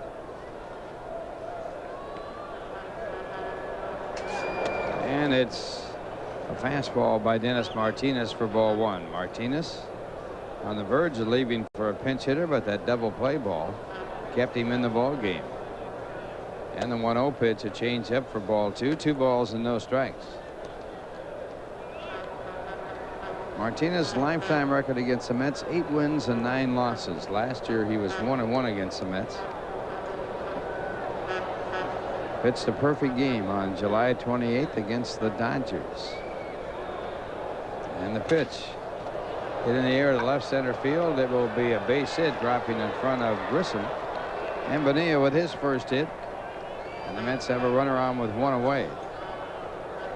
5th hit for the Mets. And it brings up Howard Johnson, who has popped to short the 2 times he has been up.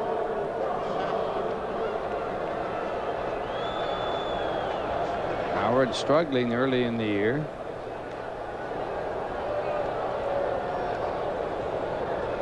.198 home runs as a switcher to the all-time leader we mentioned earlier, Mickey Mantle, with 136. Then comes Eddie Murray with 398. Then comes Reggie Smith with 314. Then Ted Simmons with 248. And then Ken Singleton with 246, the ex-Mets player who did most of his hitting for Baltimore after going to Baltimore from Montreal. Yeah, and he's right down the road doing a little radio work here in Montreal tonight. I think for the Montreal. There he is. Broadcast, and there he is. Wonderful guy from Mount Vernon, New York. Howard will definitely be up in the neighborhood of those guys. I don't know if anybody will ever catch the Mick. 536? No. Howard will definitely be up there in that 300 to 400 range if he keeps up.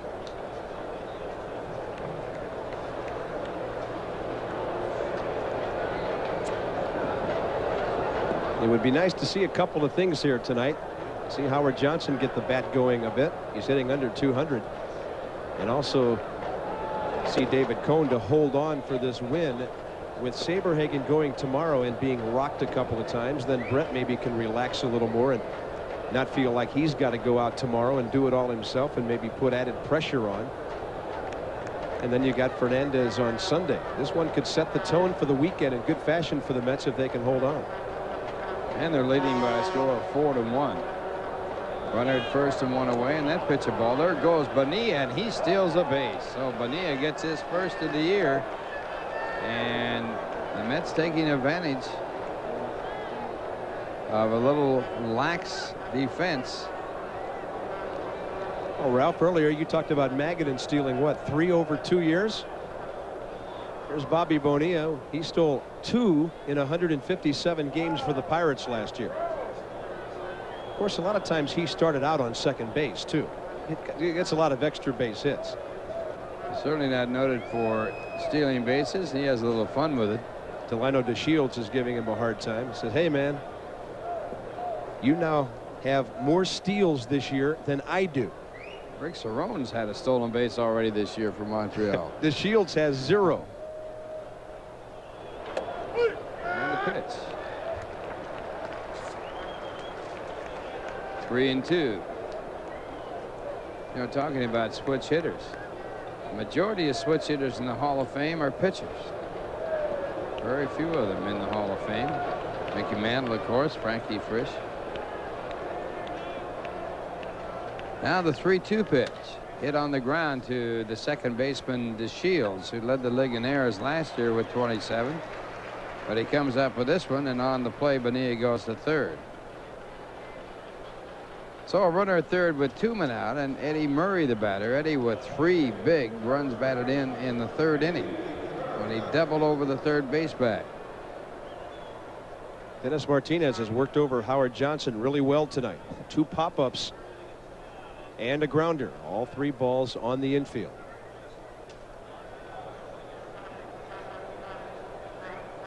So Eddie Murray, the batter. 5 3-base hits so far this year, and that's strike 1.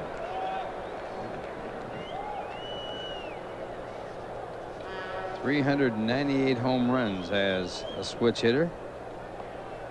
Dave Winfield, the only active player with more home runs than Eddie Murray. Winfield with 407. The 1-strike pitch. A ball, 1-1.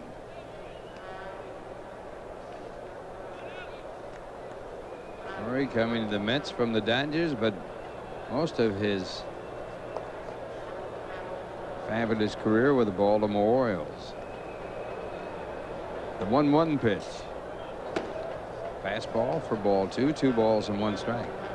And the combinations are fascinating this year with those 3 switch hitters back to back to back in the lineup.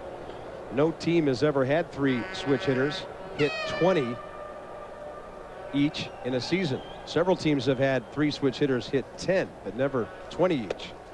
And that, unless one of these guys has a nightmare of a season or injury, would almost be a certainty to happen just based on their track records.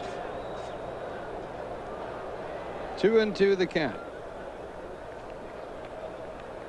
In fact, Eddie Murray and the guy we talked about a few minutes ago, Kenny Singleton, each hit 20 when they were with the Orioles. From 77 through 80. They did it 4 consecutive years together, but never 3 on a team. And the 2-2 pitch to Murray. He takes a fastball. Did he swing? He did. So Harry Wendelstedt makes the call, the third base umpire, and that will end the inning. 1 hit and a runner left on, and the score at the end of 4.5 innings. The Mets 4, the Montreal Expos 1. And here's a word from Budweiser.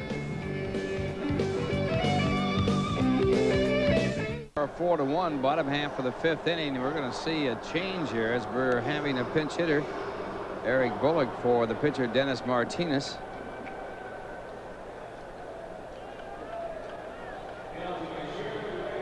And evidently Felipe Alou has taken over as manager, with Runnels going out of the ball game. Tom ejected by first base umpire Dana DeMuth, and Felipe Alou, who was an outstanding hitter.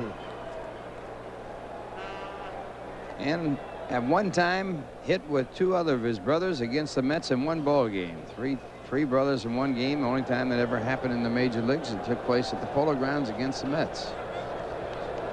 All hit in the same inning, and the first pitch to Bullock swung on a miss. Bullock, originally signed by the Dodgers, bounced around a bit.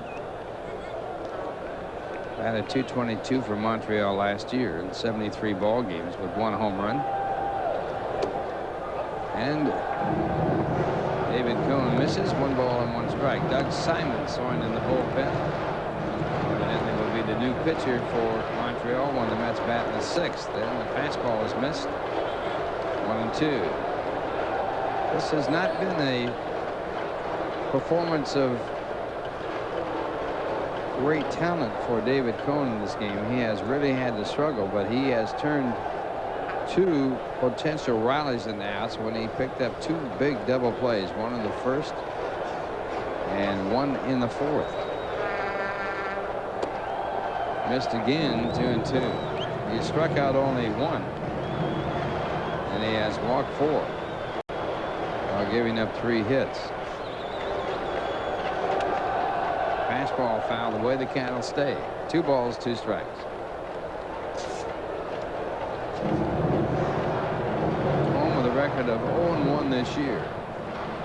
14-14 last year.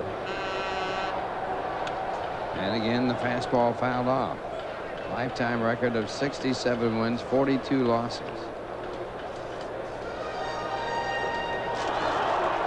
He lost to the Expos for his 1 loss. This ball hit in the air to right center field. Bonilla calling. And now Johnson runs Bonilla off the play and makes the catch. So 1 away here in the bottom half of the 5th. Dennis Martinez is gone, and that'll bring up Lionel DeShields. One thing when you're playing, you get those tough pitchers out of the lineup. You're very happy about that. Even though the bullpens might be fairly strong, nothing like getting that ace of the staff out of the game. That brings up Lionel DeShields, who's 2 for 2, and he takes the first pitch for ball 1.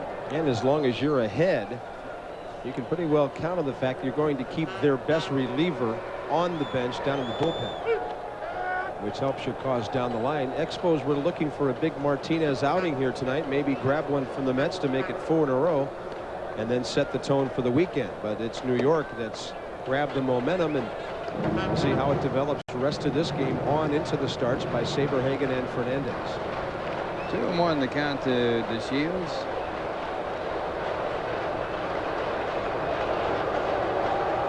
And the talented young ball player from Montreal takes for ball 3, 3-1. He gave up a promising basketball career to be a baseball player.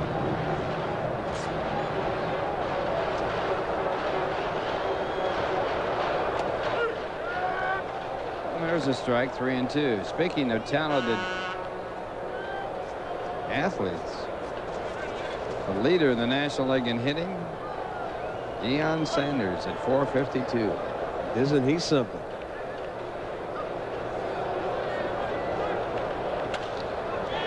Fouled it off. The count stays at 3 balls and 2 strikes. He might have as many triples as singles this year, the way he's going. He's also playing good defense with Otis Nixon not available. The long-range plans, I think, are for the Braves to platoon him a little bit against right-handed pitching.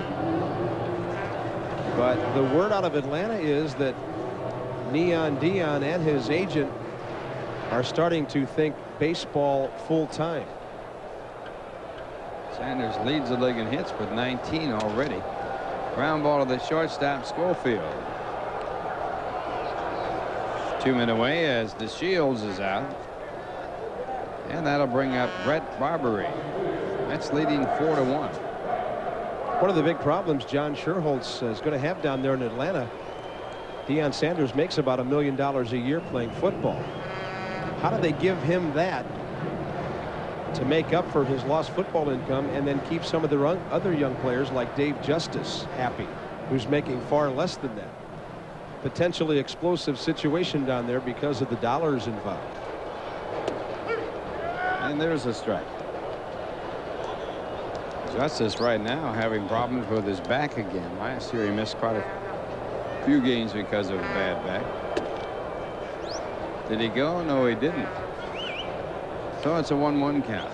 Ralph, I think you'll see back problems in baseball until artificial turf is outlawed. And then maybe that part of it will settle down a little bit. But far too many back injuries going on. And when you see it in a young guy like a Dave Justice, that really tells you something. Andy Van Slyke having a lot of problems in Pittsburgh. Jeff King has had problems. And that pitch is taken for a ball. It's 3-1. When you consider the fact that when you look at the artificial turf, it looks nice and cushiony and bouncy, but underneath it, asphalt. Like the pavement on a street. 3-2 on the foul ball. Well, Abner Doubleday didn't really have this in mind when he invented the game, if he invented it. I don't even think Cartwright had it in mind. Walking. So Barbary works out a walk, his third. He's been up 3 times. That puts the runner on with 2 men out and brings up Ivan Calderon, who is 0 for 2. That's the 5th walk given up by Cohn in this game. And you could tell David was very upset with himself. This is a guy you'd rather face leading off next inning. Throughout his career with the White Sox and now the Expos, Calderon's been an outstanding RBI man, and you'd just rather not see him up there, even with 2 outs and a man at first base. And the first pitch is taken. Taking all the way for a called strike. Calderon was the Montreal player who did Saberhagen in when he was defeated by Montreal at Shea Stadium. 2-run home run. And that fastball puts him right on the ground. 1-1.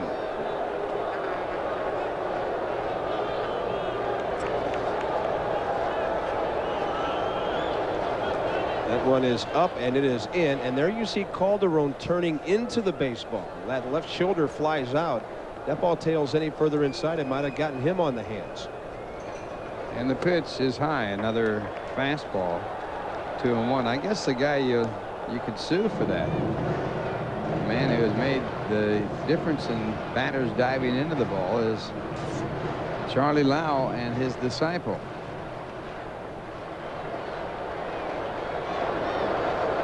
And weak swing at the breaking ball. 2-2.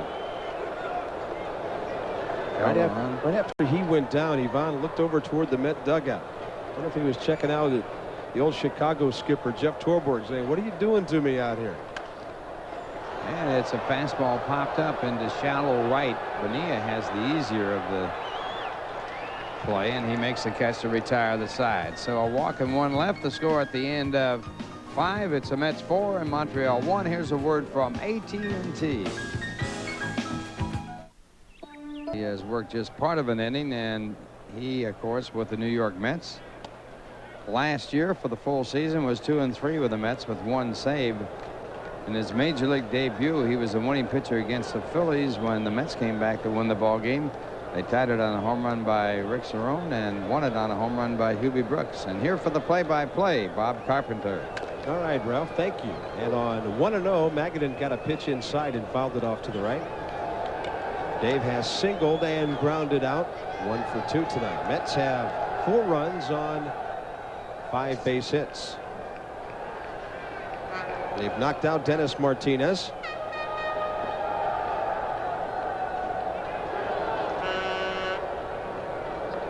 And the left-hander comes on 1-1 and throws it low and outside. Ball 2.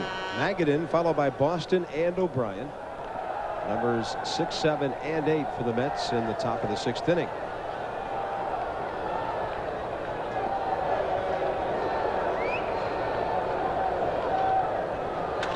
Good fastball away from the hitter's standpoint because it was up where Magadan could see it, and he stroked it into left field. So Magadan coming in 2 for 18. Now 2 for 3 on the night. And typical Magadan style as well, Ralph. 1 base hit up the middle, the other one to the opposite field. 0 for 14, and now has picked up 4 hits in his last 7 at-bats. And he hits that fastball just like he was taught. Another left-hander steps in. Darryl Boston looking to bunt. Mets haven't bunted the ball well tonight. At least Cohen hasn't. Failed to sacrifice twice. Now Boston fouls off the first one. And Jeff Torborg's thinking here is a lot of managers feel this way. When you're 3 up, approaching the late innings, you go ahead and try to get that 4th run if you can, because it takes the grand slam just to tie you, and the odds of that happening are small.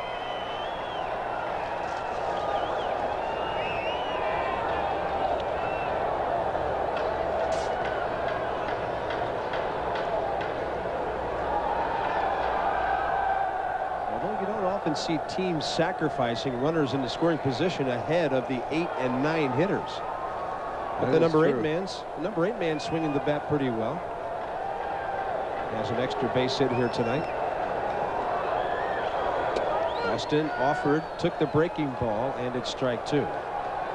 There's Charlie O'Brien, who back in the 3rd got the 4-run rally started with a leadoff double. Hit the ball hard last time. Error by Wallach enabled him to get over there. So it's kind of odd. You never see, or at least seldom see, the number 7 man bunting to give a number 8 man a chance for an RBI. Probably because Boston has trouble with left-handers, doesn't hit against them very often. And it's really too early in the ball game for Jeff Torborg to make a move here. He's up by 3 runs, and he wants to keep his defense intact. He'd make a move if he were in another position, either tied or behind. I'm sure he would go to the right-hand batter in this spot, but because of the situation of being up by 3, he was thinking sacrifice. And you think defensively in the outfield as well. Simons, a fastball, curveball, changeup pitcher. He's faced a couple of lefties, so we really haven't seen the change, which is a more effective pitch against a right-hander. But he'll try to work Boston over here, maybe with a breaking pitch. Gets an outside target. And instead, back to Wallach. Jeff Torborg with a count of 1 ball, 2 strikes. Mike Cubbage bouncing Torborg's signals out to the infield.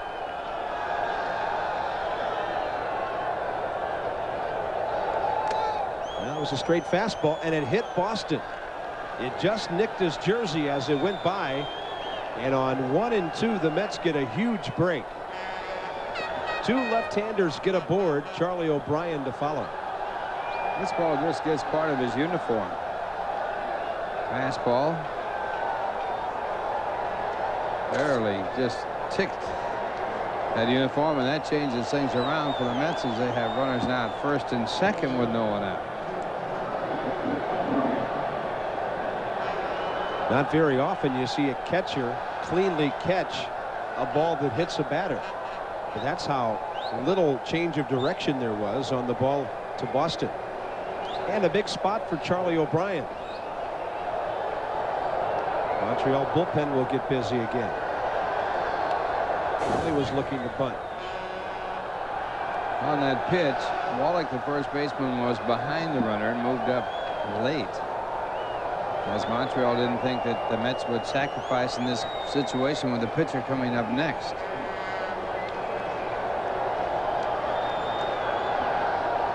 O'Brien 1 for 2 on base twice.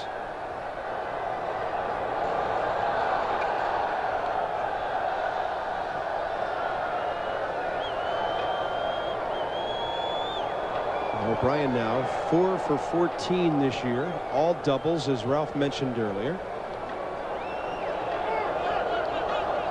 He asked for time and got it. No pitch. And the funny thing about that was, until he realized time had been called, it looked like Magadan was running at second base. Something might have been on there. Charlie O'Brien might have been a little confused about it, so he asked for time. And now he just took a long look at Mike Cubbage. Hit and run play in this spot would have been a surprise for everyone. They're going. There it is. Fair ball into the corner. Magadan will score easily. Boston will score. O'Brien has done it again, and it's 6-1 New York. They're going to have to start calling him Charlie Double O'Brien. And it was a hit and run play with runners at first and second, and Jeff Torborg with tremendous imagination. Pitcher coming up next said, I'm not going to sacrifice, going to put the runners in motion. You have to have a lot of confidence in your hitter, and O'Brien doubles again. And the Mets really taking advantage of the runner in motion. And now we're going to have a pitching change. As you look at the ball going down the left field line, it hit an area there where there is a box that contains the pitching mound. And the Mets come up with two big runs batted in from O'Brien as he picks up his first 2 of the year. And the Mets now out in front with a 6-1 lead. Now we know what kept that ball fair. It was Jeff Torborg's body English as he was watching that. I don't think O'Brien thought that ball was going to be fair. He did a little bit of a pause in the batter's box before he started running full steam. So the Mets evidently had that play on the pitch before. O'Brien, confused about the call, stepped out, called time, asked for it at least. And then, of course, it results in 2 runs as Cubbage waves Magadan and Boston home. And here's the left-hander Simons to Cone, and he bunts it foul. So a rather gutsy call by Jeff, because with Magadan running on that previous play when time was called, you would think the Mets accidentally gave something away. Yeah, they didn't pitch out in that spot. Torborg kept it, and then Jeff kept the play on. 6 runs on 7 hits.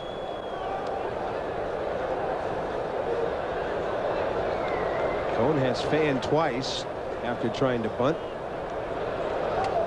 Lays a good one down this time. They're covering third, and the ball is thrown away. O'Brien will score, and Cone will go to second base.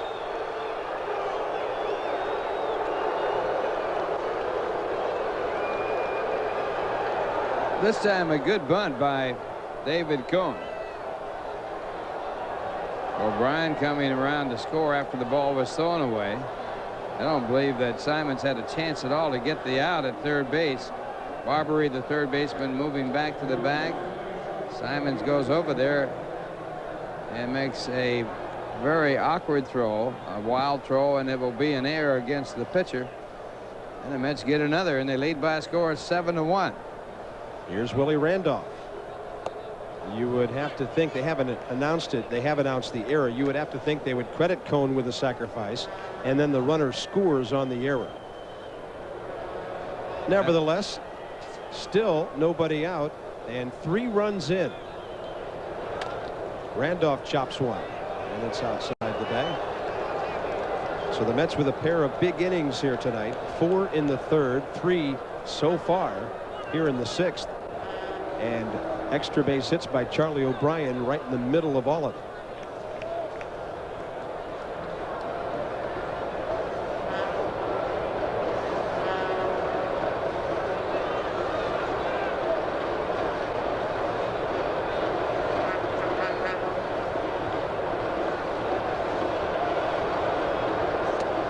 Over a bit low. 2 balls and a strike.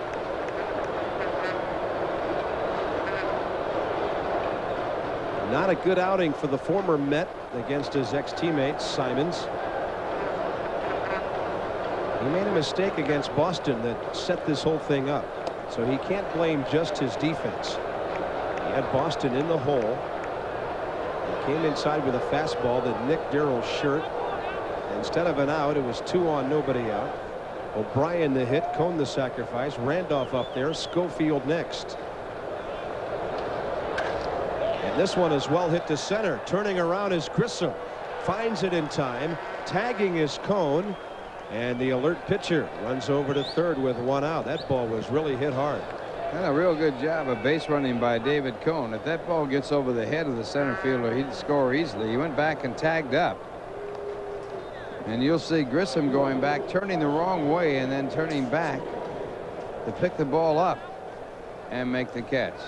Cone tagging up, goes over to third. makes the turn the wrong way and then comes back in to get in position to make the catch. And you saw the Expos appealed the tag up play. Umpire said no. Charlie Relaford said that Cone had tagged properly. So Simons is gone after a third of an inning, giving up 3 runs, and the Mets on top 7-1. Pitching change coming up as we play here in the top of the 6th inning. And here's a word from the U.S. Postal Express Mail Service. An earned run average of 3.86. He's worked 7 innings, given up 7 hits. And he'll be working to the shortstop, Dick Schofield. Sampson has been a reliever, has been a starter for Montreal. Started 8 ball games last year when he went 9-5, appeared in 43 overall. Fastball slider pitcher.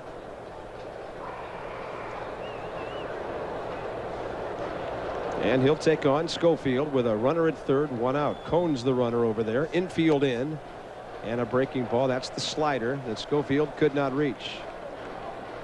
Dick's been hit by a pitch, has driven a run home, has scored a run. He's 1 for 2 overall. There's the Montreal defense.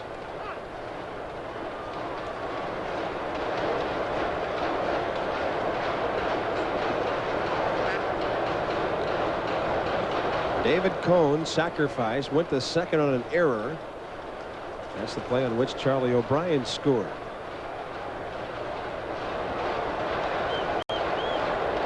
Breaking ball in the dirt. Cone will stay as Darren Fletcher fights it and finds it.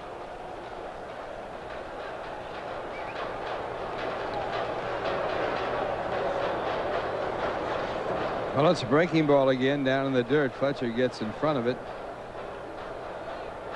And it bounces pretty far away, but Cone stays at third, and the Mets are happy about that. They don't want to lose him in a collision at home plate. You're reading my mind, Ralph. When you're up 7-1, you don't want your pitcher sliding into home plate. Airplane will land right near the mound of the paper variety.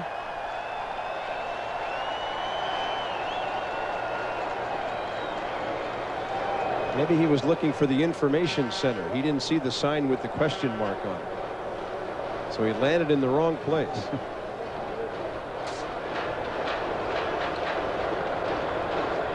A ball and a strike to Schofield.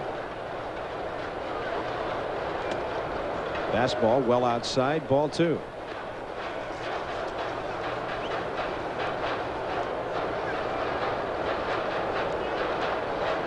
Bobby Bonilla practicing his right-handed stroke. Does he think he's going to see a left-hander? Nobody's warming up down there. This one is foul outside third. If they sneak another one inside the bag, the Expos ought to station Brett Barbary right on the line and concede the single. Eddie Murray's put one down there for 3 runs. Charlie O'Brien's put 2 of them down there and driven home a couple. Mets have been hugging the third base line tonight and have 7 runs on 7 hits.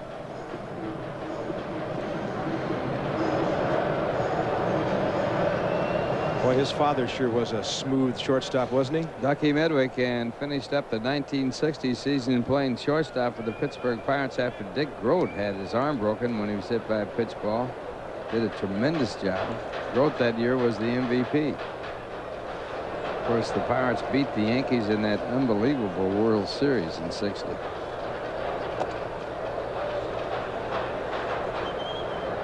You can't go to Pittsburgh for a Pirate game without seeing Mazeroski's fly ball going over the ivy and Yogi watching it.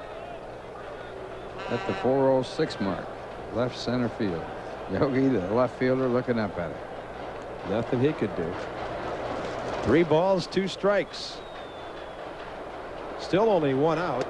And now Schofield is aboard. Runners at the corners with Bobby Bonilla due up. You know, that was and has been for history of baseball, the only game ever won in the last at bat with a home run in the World Series. It's amazing. In nearly 90 years of series play. Here's Bobby. who has a walk, a run scored, a single, and a stolen base. He goes the other way. This is fair into the corner. Cone will score. Schofield around to third. He will come home as well. Bonilla stands up at second with a 2-run double, and he's got 9 RBIs on the year, and it's a 5-run 6th inning for the Mets.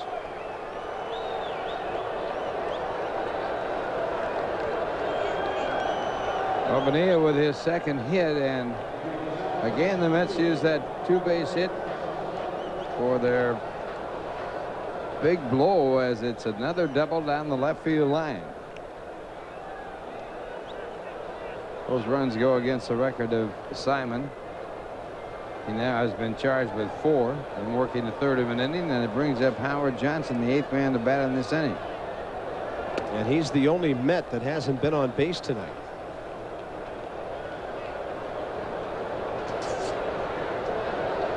Popped up twice to short, grounded out to second base. It's 9-1 here in the 6th inning.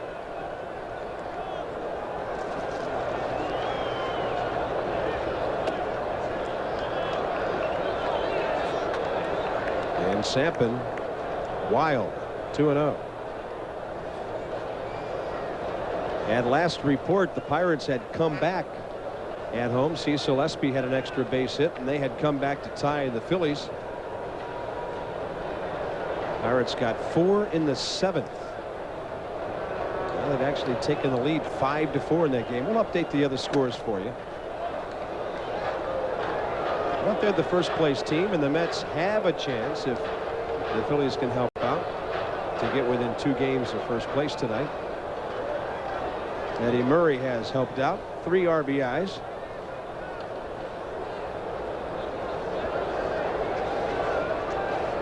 And Howard takes 4 consecutive bad ones. This is getting pretty ugly for the home team.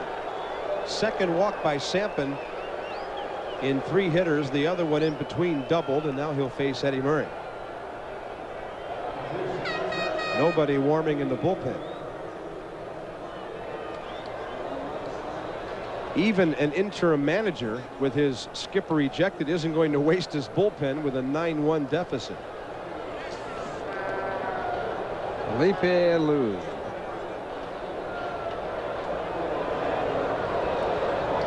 Ninth man to bat in the inning is Eddie Murray. Expos back, hoping for the double play ball just to put this inning to an end.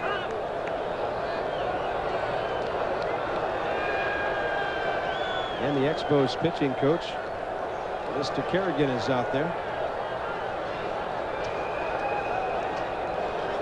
Joe Kerrigan, the pitching coach, replacing Larry Bernard, who has taken a job with the expansion club, the Denver team in the expansion.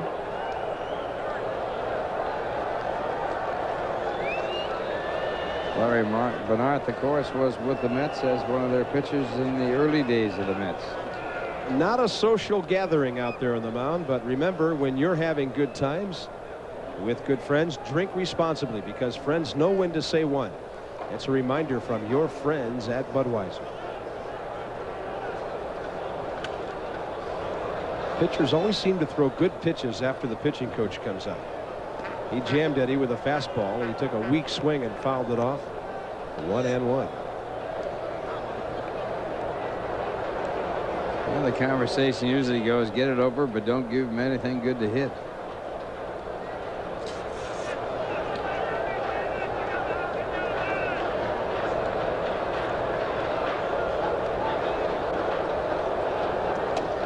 Fastball missing, low and away.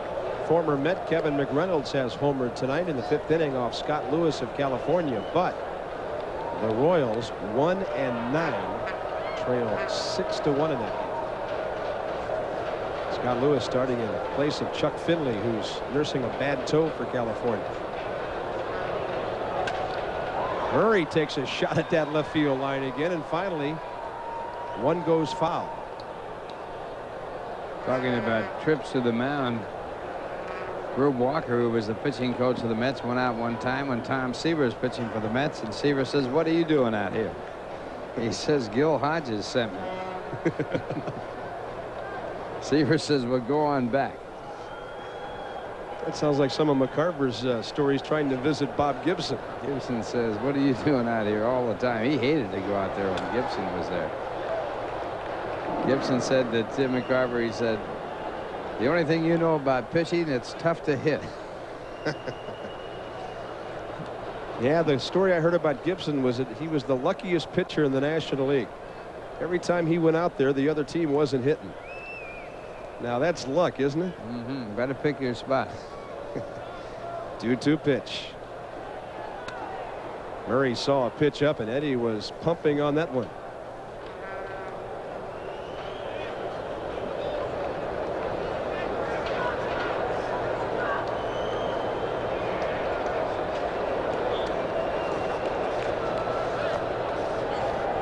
An excruciating inning for the fans here in Montreal. They've been sitting here for about a half hour watching this. 1 out. 5 runs are home. 2 men on. And a bouncer up the middle. Should be a couple. The Shields, Owen and Wallach, 4-6-3, and they're out of their misery at the Big O. But the Mets tack on 5 more on only 3 base hits. In the middle of the 6th, they're on top 9-1, and here's a word from Sharp.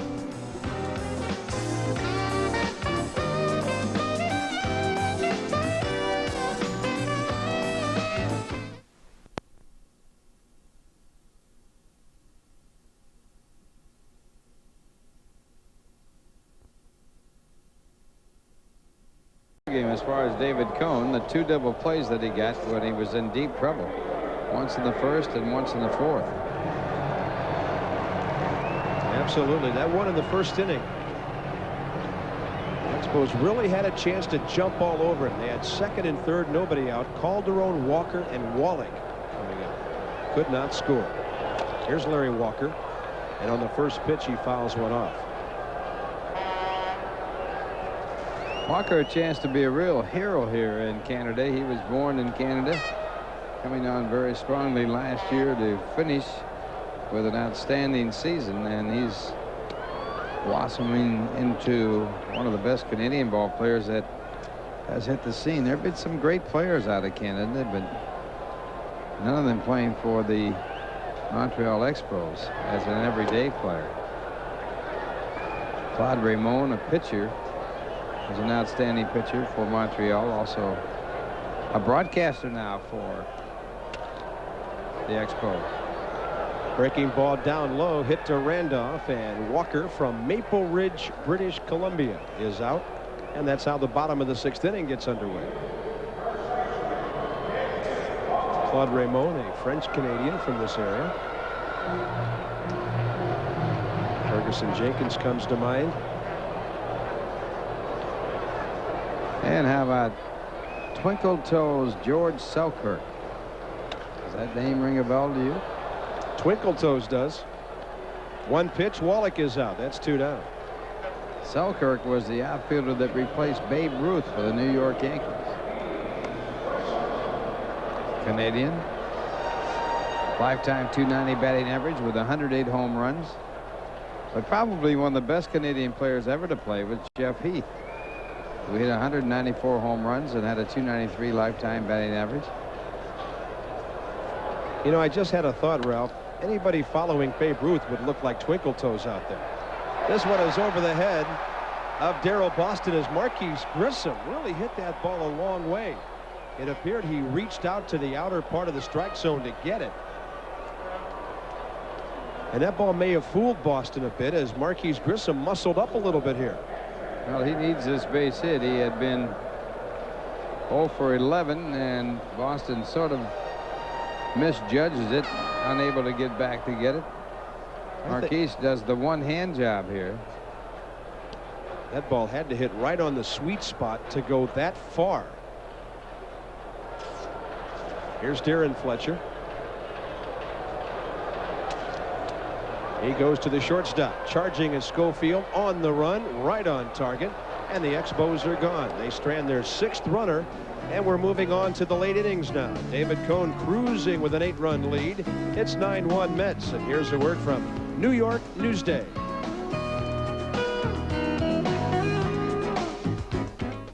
Welcome back to Olympic Stadium in Montreal. On to the 7th inning we move. Mets on top 9-1. Bob Carpenter with Ralph Kiner. Tim McCarver on assignment. He'll be checking out the action in St. Louis tomorrow. Cardinals are entertaining the Cubs. That's always a wild weekend in the Gateway City. They've got Maddox and De Leon throwing tonight. We'll update the scoreboard for you in a little bit. And the man who led off last inning will do the same here in the 7th. Dave Magadan, who's 2 for 3. Suddenly the bat is smoking.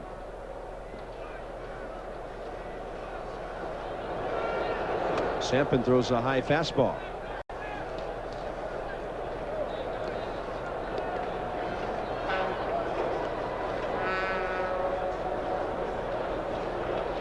Magadan has singled up the middle and to left field. This fastball up high as well. Mets have some action. There's Wally Whitehurst just throwing, and now Tim Burke, the former Expo, letting one go. Bullpens are very close to the action here, so other Mets pitchers are handling the guarding chores down there.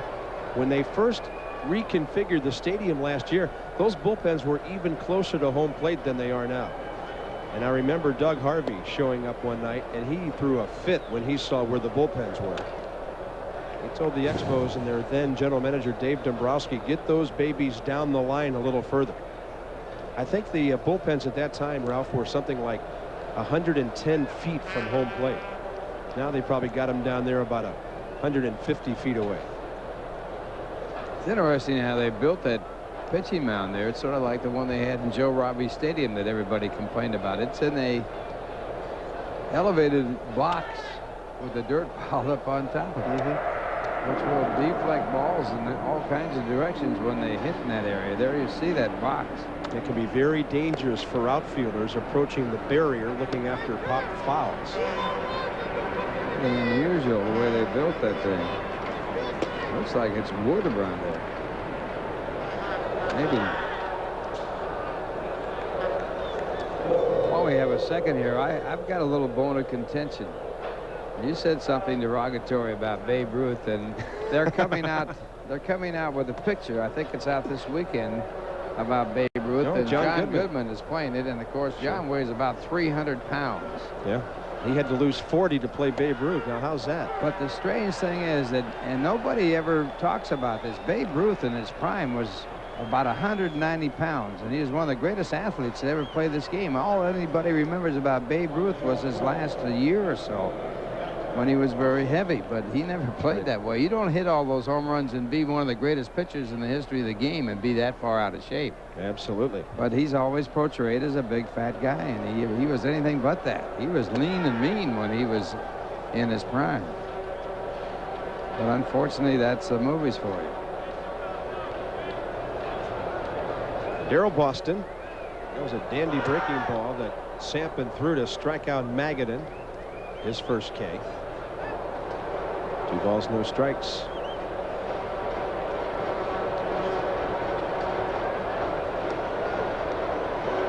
Darryl 0 for 2. He scored a run after being hit by a pitch.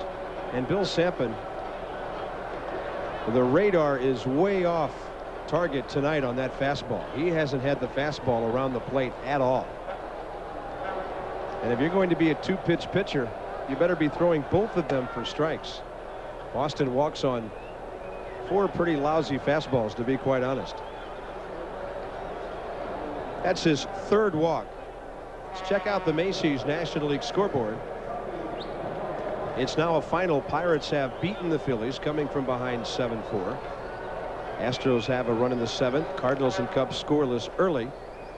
It's Rijo and Downs at San Francisco. Glavine and Martinez pitching at LA tonight. We have a little rain delay at Busch Stadium in St. Louis. That's why the Cubs and Cards are only in the 2nd. So the Mets will have to win tonight to stay 3 back of the Pirates, who are now 7-2. And Charlie O'Brien working on a big night. On base 3 times, 2 runs scored. And he's doubled his RBI total for the year. Had 14 all of last season when he appeared in 69 games, hitting just 185.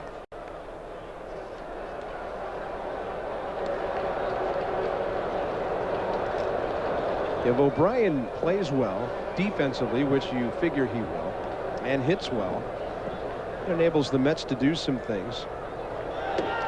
They don't have to have Todd Hundley out there every day trying to force feed him at the major league level. And it will save some wear and tear on all the catchers. Well, backup catchers play a lot more than they used to. Yeah, there's no doubt about the fact that the Mets could really use a little more power out of O'Brien, and he's showing some here early in the season. He's a fine defensive catcher. And on 2-0, Charlie was taking all the way. All of his hits this year have been 2 base hits. He's had 5.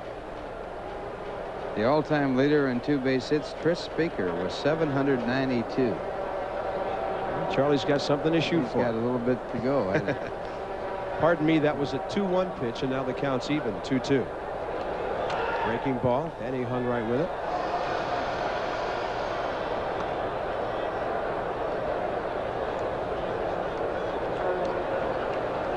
The man at first, 1 out. Charlie O'Brien laughing. He's relaxed at the plate, feeling good. You get all those doubles, you got to feel good.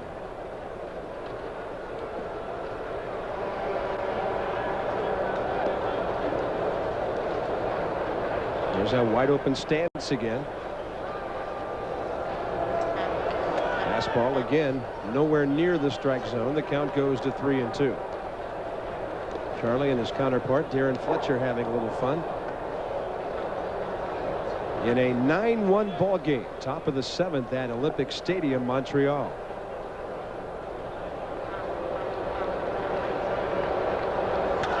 He got fisted, dumps one into right center, over to get it, Larry Walker, and that's the 2nd out.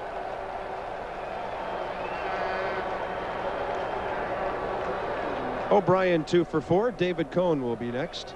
And the Toyota American League scoreboard. Indians are all over the Yankees 6-1. Nagy and Sanderson the starters there. Boy, 4 homers for the Indians there.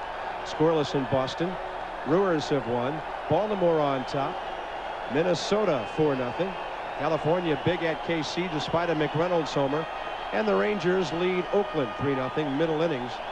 For that Cleveland ball club, Albert Bell, Mark Whitten, Carlos Baerga, and Roberto Alomar have all homered to back Charles Nagy on the mound. That's the Toyota American League scoreboard.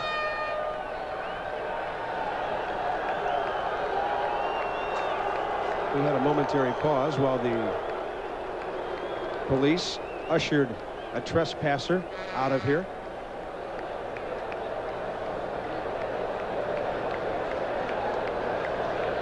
First pitch to David Cone.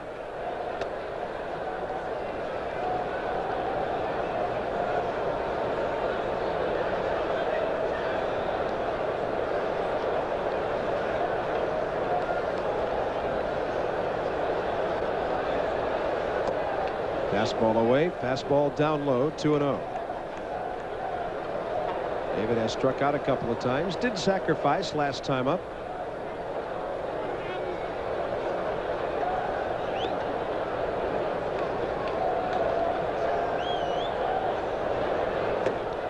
And he was going for it all right there. He was thinking first career home run, but he couldn't get it. Home run swing. Put a good move on it, but the ball was mine.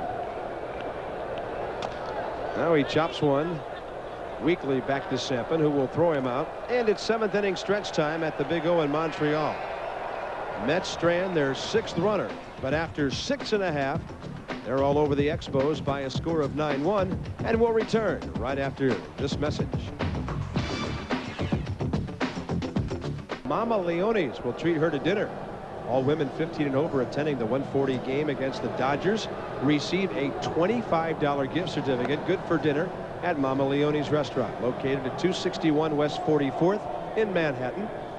Call Ticketmaster at 212-307-METS to charge tickets by phone, or 507 TIXX for more information. The 92 Mets hardball is back.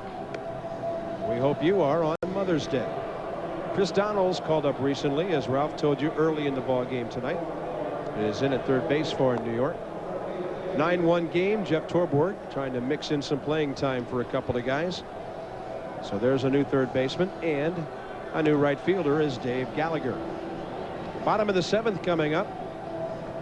David Cone out there. Kind of an unusual un-Cone-like performance tonight. He's walked 5, struck out only 1. But he finds himself with a big lead approaching the late innings. And to take you the rest of the way, maybe David Cone, but we're sure about Ralph Kiner. Okay, Bob, and David Cone, if he can lead the league in strikeouts this year, and he came in leading the league with 20 strikeouts before today's ball game, will be the first pitcher to lead the league 3 consecutive years since Warren Spahn. Left-hander, 1 more games than any left-handed pitcher in the history of baseball in the Hall of Fame. But Cone has struck out only 1 in this game, but he's on top by a score of 9-1. And we're going to have another delay here as the fan goes running around the bases.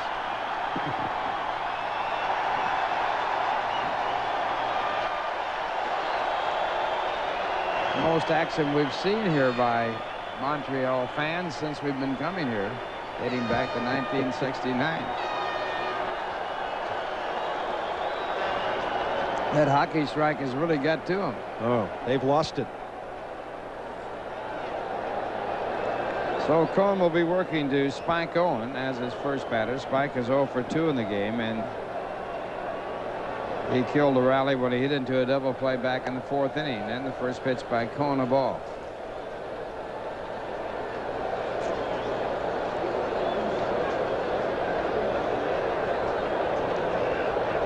And a little flying ball to right field. Gallagher with his first chance, and it's 1 away. Mets leading by a score of 9-1, and we're going to have a pinch hitter for the pitcher. Expos will call on infielder Tom Foley, defensive specialist, who's a popular player here.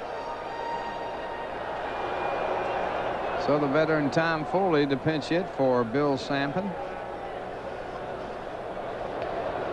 And the first pitch hit in the air to right field, a long run for Gallagher.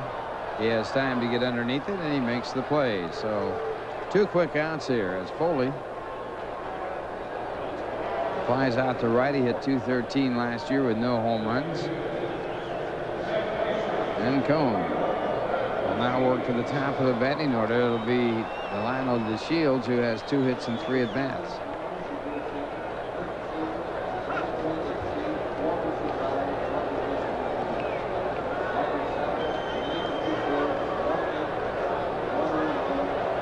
DeShields with a single and a double. The double off the glove of the second baseman Randolph. And 3 at-bats, and the first pitch hit hard to first, taken by Murray in a very quick 1-2-3 inning for David Cone. And the score at the end is 7. It's the Mets 9 and the Montreal Expos 1. And here's a word from Sunoco.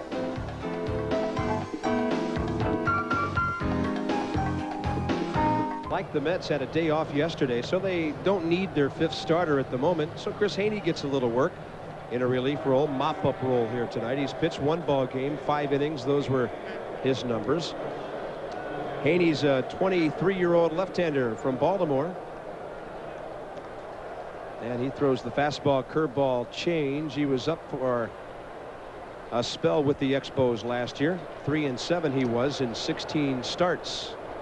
And his 1 win, a starting performance against the New York Mets when Montreal swept the Mets that 3-game series in New York. And his first pitch taken outside for ball 1. Willie Randolph leading off for the Mets here in the 8th inning.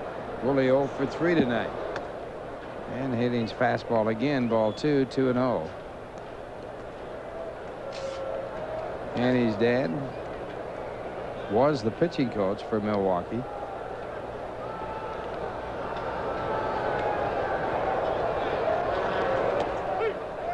Balls a strike in the count, 2-1. Mets leading 9-1. They got 4 runs in the third and 5 runs in the sixth inning. Pitcher record on the losing side, Dennis Martinez, and that pitch, a fastball fouled off, and it's 2-2.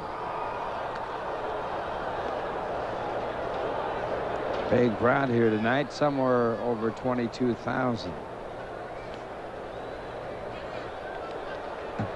Outside, a very cold evening.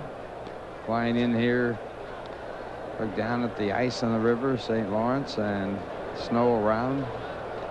But this stadium is covered, fortunately, and again the foul ball. If you want to take a look at a ceiling that is in jeopardy, they have it right here. There are patches all over. You can see the patches off on the side there on the right. And this ceiling is deteriorating to the point where they're going to have to put a permanent roof on it, which will cost somewhere around $20 million. Now, this overall complex for the Olympic Games was $1 billion to build. And a ground ball to second base, and Randolph is out as the Shields comes up with the ball and makes the play. On the Nobody Beats the Wiz game summary, Murray with 3 runs batted in, Bonilla with 2 runs batted in, O'Brien with 2 doubles and 2 RBIs, the Shields 2 for 4, and the Mets leading by a score of 9-1 as David Cohn works on his first victory of the year. Dennis Martinez, the starter on the losing side. And the batter, Dick Schofield, takes the first pitch, a curveball for a called strike. Schofield 1 for 2 with a walk. He also was hit by a pitch ball. And the fastball. 1-1.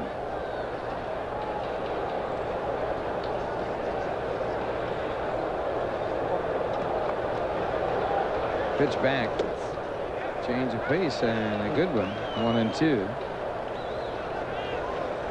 You don't see many splitters from left-handers. That appeared to be one from Haney. That ball had some wicked downward movement to it. And the pitch back is hit out to left field, a base hit. Over there, the fielder is Calderon. Going for 2 is Schofield, and he goes in safely. And Schofield continues to hit well for the New York Mets, his second hit of the night. On base 4 times, hustling with his team up by 8. He got a pitch down and hit it well into left field. Calderon had to range far toward the line and then wait for the big hop off the turf. Years ago, this sort of thing may not have been looked upon too kindly, taking the extra base when you're leading by 8. But Ralph, it is a different ball game now. You got to play.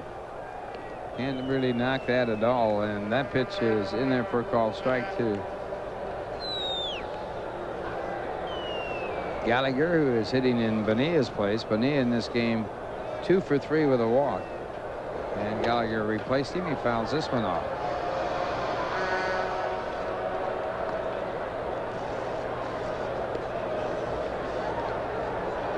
Gallagher hitting .364.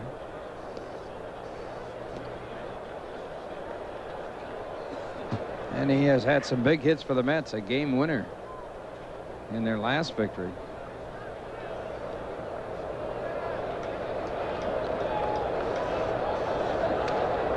And the fastball fouled away.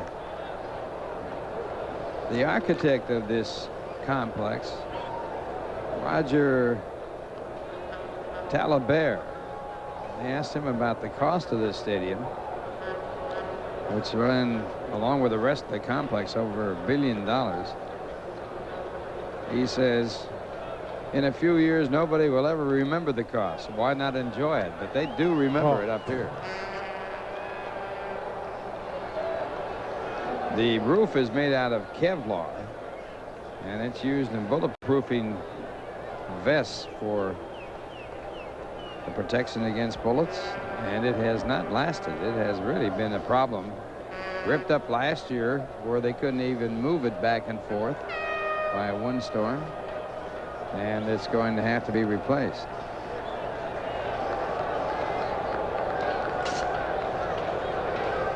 One and two the count.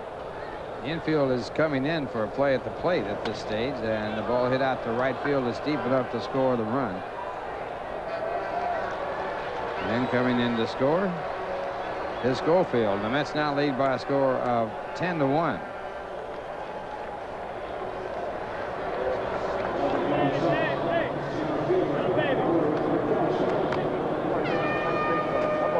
That'll bring up Howard Johnson looking for his first hit. He has walked, but is 0 for 3 tonight.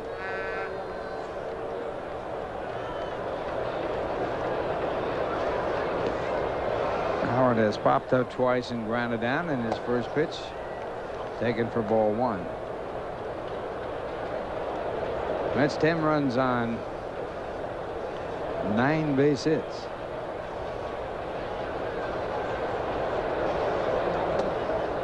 And there's ball 2. 2 balls and no strikes.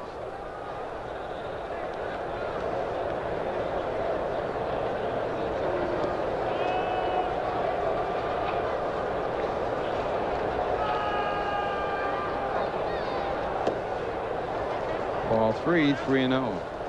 Haney, the 4th pitcher used by the Expos. Dennis Martinez started last at 5, then Doug Simons, Bill Sampson, and now Chris Haney. And Haney with a 3-0 delivery. Walked him on 4 pitches. So Johnson twice has walked on 4 pitches. His last 2 times up, as a matter of fact. Mets get their 5th walk in the ball game. They go with their 9 base hits, and that'll bring up Eddie Murray. Drove in 3 with a double back in the 3rd, and is 1 for 4.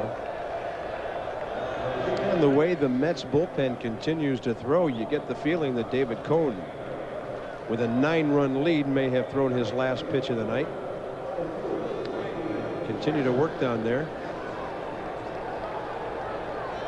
Paul Gibson and Jeff Innes. Cone, though, still in the dugout. Rather unusual performance for David Cone. Only 1 strikeout, and not really in command of this ball game, but 2 double play balls got him out of jams when the Mets were battling in the ball game. Since then, they have broken it open. And we got a pinch hitter, Mackie Sasser, hitting for Eddie Murray, and he takes the first pitch for ball 1. McRae is taking over as the pinch runner for Howard Johnson. Rodney McRae. And this ball hit up the middle by Sasser, and McRae on his way to 3rd. He'll go with no play. Crow going in the second base, and runners now at 1st and 3rd as Sasser gets his 3rd hit of the year in 11 at bats.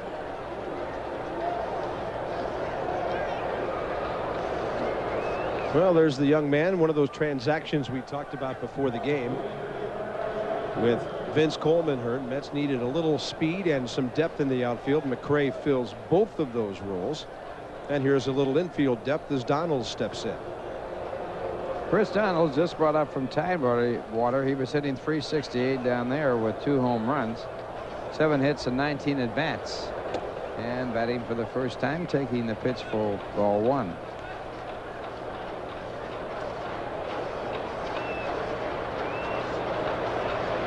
Donald saw some time with the Mets last year after a fine year at Tidewater. And that pitch in for a called strike. 1 ball and 1 strike.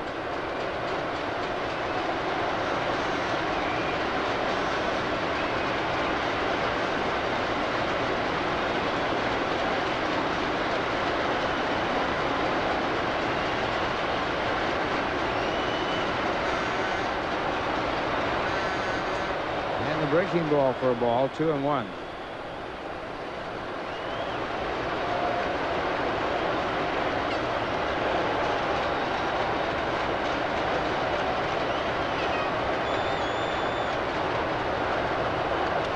And this fastball fouled away. The count 2-2.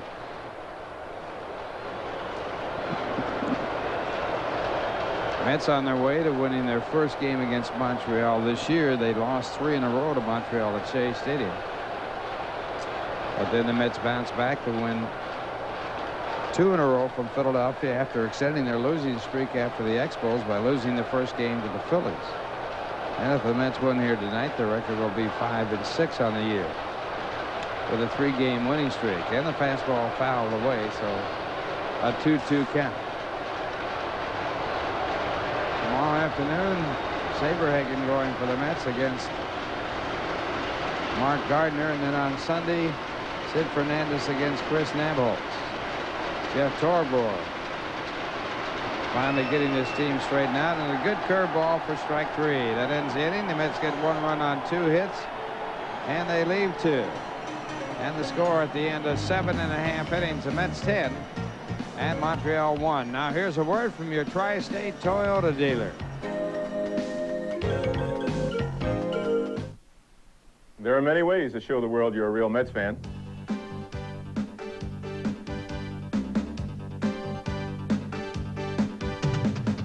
Personally, I prefer this, the Mets MasterCard from Chemical Bank. It has all the advantages of MasterCard, plus a great lineup of special Mets benefits. You can even use your Mets MasterCard to buy tickets to see your favorite team, the Mets. The Mets MasterCard. If you have one, use it. If not, apply now. Call 1-800-648-METS anytime. I have no choices. Nothing but mangoes to eat. No restaurants. No places to shop. No travel agents. One piece of furniture. One lousy sound system. I need more choices. I need my book. Right here, Mr. Jones. All the choices you need. Thanks, Friday. Friday, you got the phone? Just the facts. The genuine New Jersey Bell Yellow Pages. 9 out of 10 use it. No other book can match it. A Bell Atlantic Company. Do you remember that story about the 3 bears? This was too big. That was too small.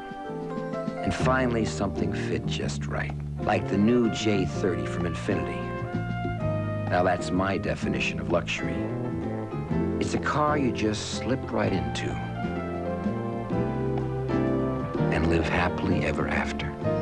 Infinity makes you want to take up driving again, doesn't it?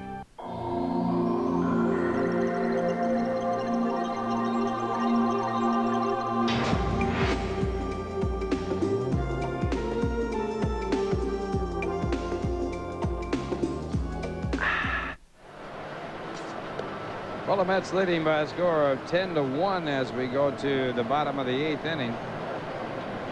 New center fielder for the Mets, Rodney McRae, who has taken over for Howard Johnson. And at first base, Mackey Sasser has replaced Eddie Murray at first base. And David Cohn going here in the 8th inning will be working to Red Barberie as his first batter. Barberie has been on all 3 times, all on walks.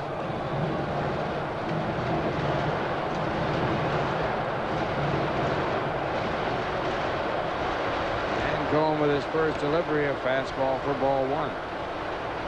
The Expos have not won a ball game at night, and it looks like they will continue that streak as they trail by 9. They are 0 for 4 in night ball games, and this ball popped up to McRae in center. 1 away. Well, some may wonder, why is David Cohn still out there with a 9-run lead?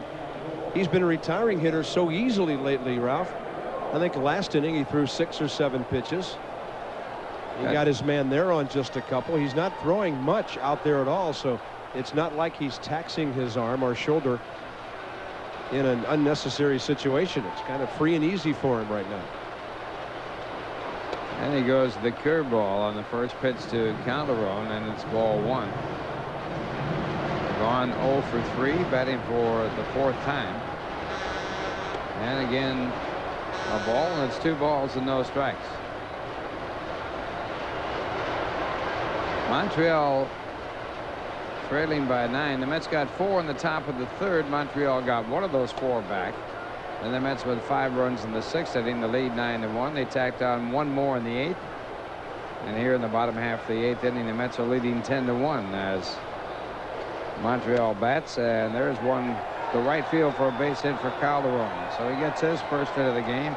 That's only the 5th hit given up by Cohn. And we'll bring up Larry Walker. Walker 0 for 2 with a walk. David Cohn threw 7 innings, had thrown 110 pitches. So he's around 117, 118 right now. He's walked 5, but has struck out only 1, which keeps his pitch count down. But I would say, Ralph, over the last 3 innings, he's probably only thrown about 30 pitches or so. Walker 0 for 2 has grounded out twice. He also has walked, and this ball grounded out to the first base side. Cohen trying to field it, and Walker is out. I think David Cohn's claiming he tagged Walker just as he caught the ball, and the throw was unnecessary. Tough call for the umpire, who's trailing the play, Randy Marsh. Let's see if he got the tag on him. Actually, he ran into Cohen, it looks like, and he's out for interference. The fielder has a right to the ball, so Walker's out about 3 different ways. Interference by tag and by force. And maybe 4 as he ran out of the lane there. So they got him on all accounts. And it's 2 men away on the out. Calderon goes down to second.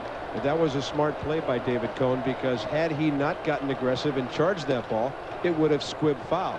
So by hustling, he earned himself an out. Now Tim Wallach, the batter. Wallach with a double and 3 at-bats. Leads the National League in doubles with 6. He has led the league for the season in 2 base hits. And it's swung on and fouled off. It's 1-1. And in the 8th inning, when you see a pitcher get a low fastball by Tim Wallach, you know he's got good stuff and good velocity, because this guy is a dead low ball hitter. Back in the 1st inning, Wallach hit into a double play for what was a very big out at that time. There's that low fastball, and he just golfs it into left field. Coming around to score is Calderon, and Montreal gets their 2nd run of the ball game, and Wallach gets a run batted in.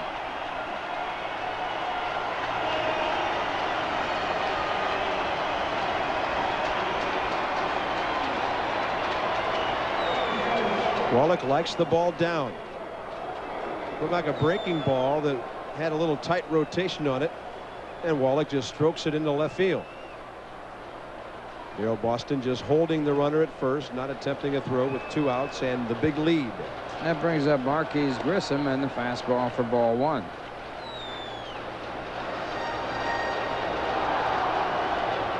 Grissom with a double and 2 official at bats also has walked. And the fastball back for a ball, 2-0.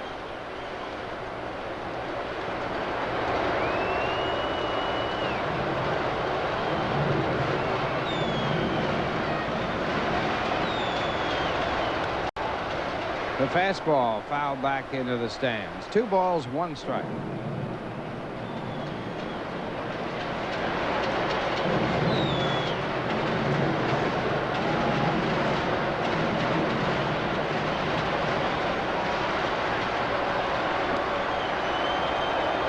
Another fan running on the field. The security here is just deplorable. And time will be called again.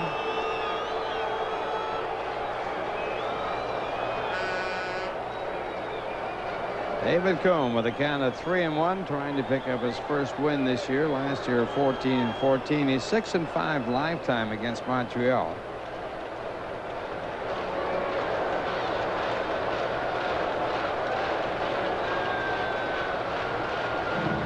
Losing pitcher to the Expos on the 11th of April. Won 7 innings in that game. He struck out 11. In this game, he struck out only 1, and he is on the winning side of the game.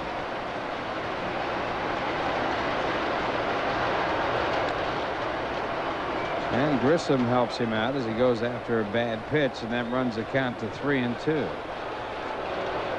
Grissom with his double back in the 6th inning. Broke an 0 for 11 streak.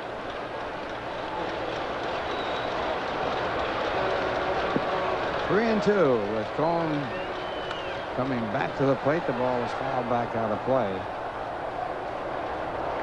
And Wallach, the runner at first base, will return to first.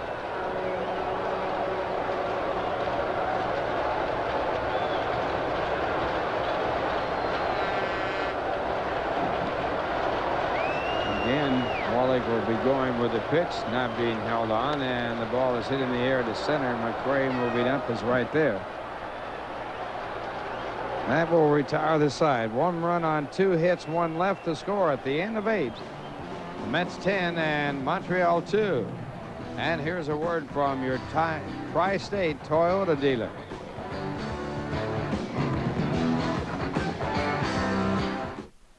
It's Toyota's Automotive Achievement Awards celebration, saluting the greats of '92. For best overall value in its class, Toyota Corolla. Named a best overall value in its class, Corolla has won praise from the press and audiences everywhere. I saved $2,000 that took my breath away. And to thank the people who made the award possible this month only, no payments for 90 days. See all the winners at your Toyota dealer today.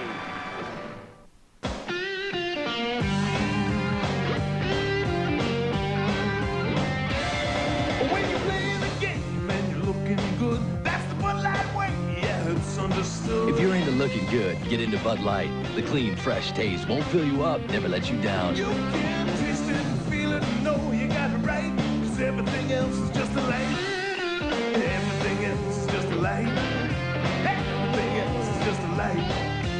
Everything else. Janet, listen. I got a call, and this guy says he gave me my name and number. Yeah. Well, the next thing, he's hassling me to leave AT&T, and he's really persistent. Then he wants the names and numbers of my friends and my family. I don't want to give those out. So, Janet, who else did you give my number to? What? I told him it's just not worth it. At AT&T, your friends are your business. Keeping you connected to them is ours. I'm Brenda Blackman. After the game, plans for a big subway cutback, a tragic fire during a Passover observance, and the new movie about Babe Ruth right after the game. Join us. Well, new catcher in the game for Montreal, formerly with the Mets, Rick Cerrone. John Vanderwall is now in left field in the game, replacing Calderon. There is John out in left, and Darrell Boston swings at the first pitch and hits it foul. Mets leading 10-2.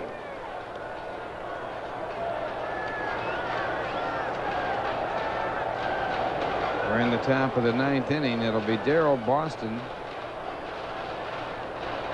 leading off with Charlie O'Brien to follow, and the pitch back a breaking ball as Chris Haney works his second inning. Gave up a run on 2 hits when he came in the game in the 8th inning.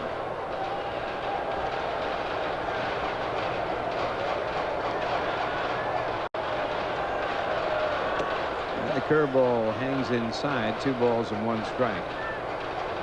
Boston in this game 0 for 2. He also has been hit by a pitch ball and has walked. 2-1 pitch, and it's lined to left field. Vanderhall, the left fielder, takes it on the hop, and the Mets have their 11th base hit. Boston gets his first, and that'll bring up Charlie O'Brien. O'Brien 2 for 4. Both of his hits doubles. All of his hits this year have been doubles. He has 5.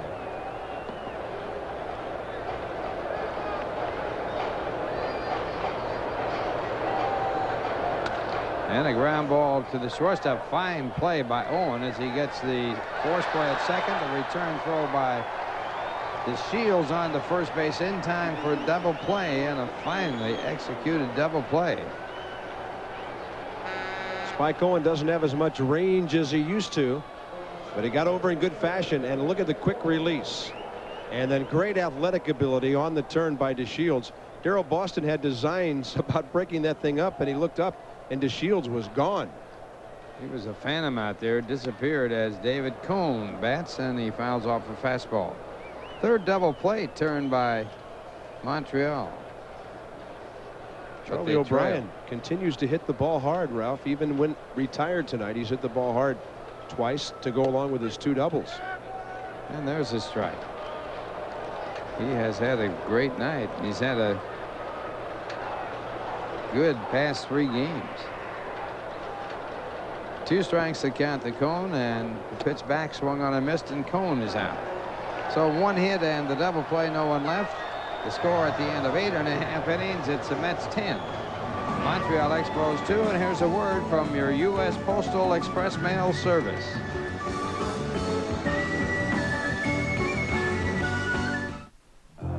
The U.S. Postal Service will pick up 1 or 100 or 1,000 priority mail and express mail packages for just $4.50. That's per pickup, not per package. And we'll even pick up heavy ones. You'll get express mail next day and 2-day priority mail delivery at some of the lowest prices around. So call for a pickup. It's like getting a moving van for $4.50. We deliver for you.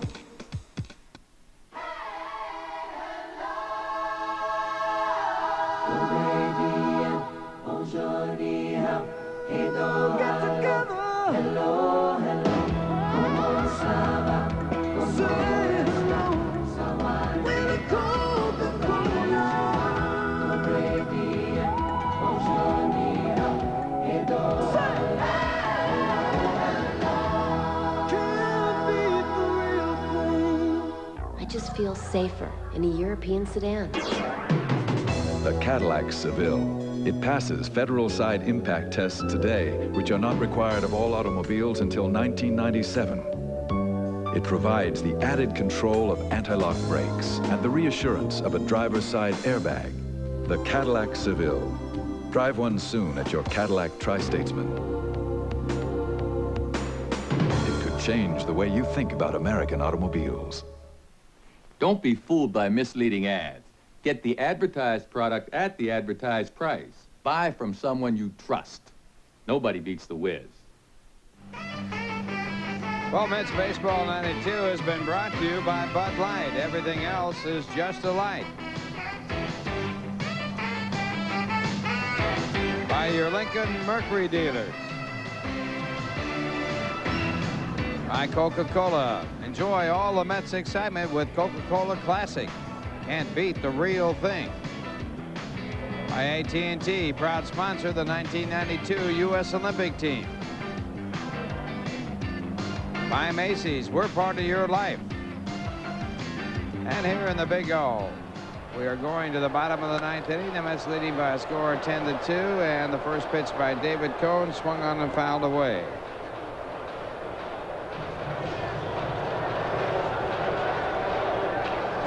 Cohn has given up 2 runs. John Vanderhall is the batter here, batting in the position of the catcher, Darren Fletcher. A switch in the lineup as Cerrone and Vanderhall came into the ball game at the same time. A swing and a miss for strike 2. 1 ball and 2 strikes. Vanderhall hitting .167. He's had 1 hit and 6 at bats.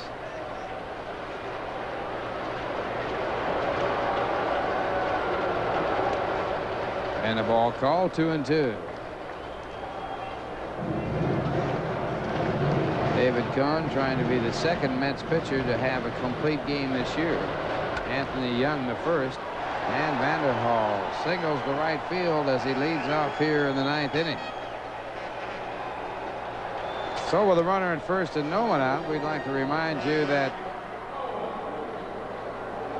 this game has been brought to you by the United States Postal Service, proud to be an official sponsor of the 1992 Olympic Games, and also by your Tri-State Toyota dealers. I love what you do for me, Toyota. And now the batter, Spike Owen, and the pitch is taken for strike 1. Owen in this game 0 for 3.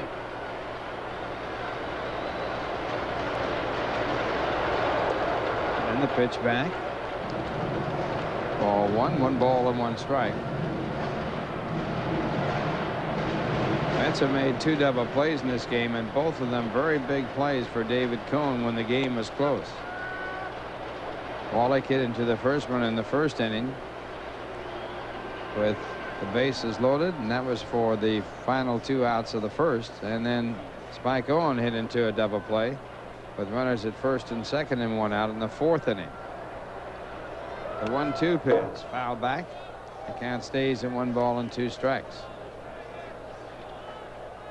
Mets with 4 runs in the 3rd, 5 runs in the 6th inning, and another in the 8th, leading 10-2.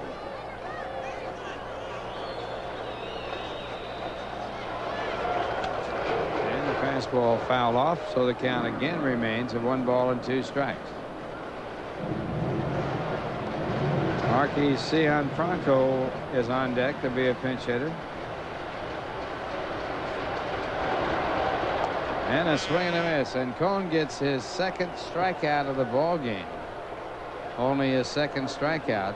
His first coming back in the third, and it was the pitcher Dennis Martinez. And it's not like this will ever be a trend for David Cone, who's a strikeout pitcher. But a couple of times in his career, he's had very low strikeout totals, but the bottom line was a W. 4 years ago against the Pirates, 1 strikeout in 8 innings. He beat the Bucks 6-2. 3 years ago in April, 2 strikeouts against the Cardinals in 9 innings. He wins 9-4. It's been a while since it's happened, but a very odd W about to happen for David Cone here tonight. And it's still a job for Mike Covage as he moves the defense around as Marquis Franco pinch hits. Franco with his first major league hit against the New York Mets, and he did something that very, very few people have ever done. His base hit, his first major league base hit, was a single, but it drove in 3 runs. It came in a 3-2 pitch off of Tim Burke, and the runner's going with a pitch with the bases loaded, and he singled in 3 runs. And that pitch called the ball, and it's 1 ball and 1 strike. He has had 3 hits so far this year, and that 1 base hit has given him all of his RBIs for the year. Born in Rome, New York, and that's not too far from here. His pass list is extremely high. 2-1 the count.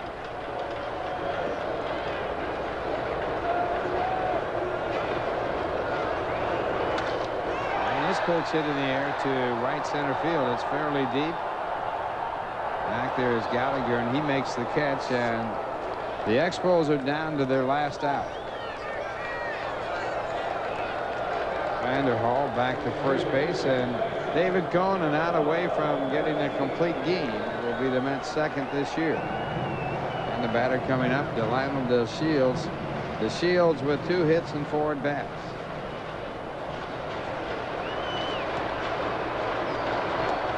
And that pitcher ball.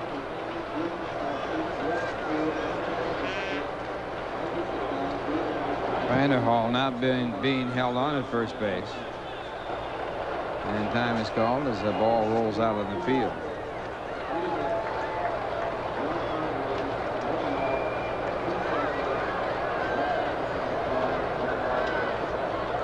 Two men away, bottom of the 9th inning. The Mets leading 10-2 and out away from picking up their 3rd win in a row. And the 1-0 pitch, foul back out of play. 1 ball and 1 strike to De Shields.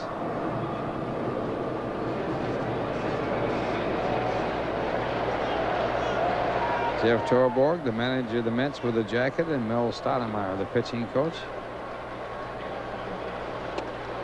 And a ball call, 2-1.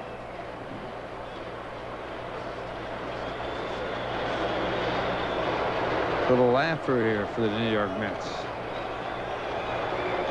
Considerably different from the 3-game series with Montreal at Shea Stadium when the Expos won all 3. 2-2, so Cone a strike away from picking up the victory. And it's strike 3 on the swing, and the call by home plate umpire Randy Marsh, and that's the ball game. Cone gets his 3rd strikeout, and he picks up his first win of the year. His record now 1-1, a complete game. And the Mets win it by a score of 10-2. The losing pitcher Dennis Martinez, his record now 1-2. And we'll be back with a recap right after this word from Bud Light.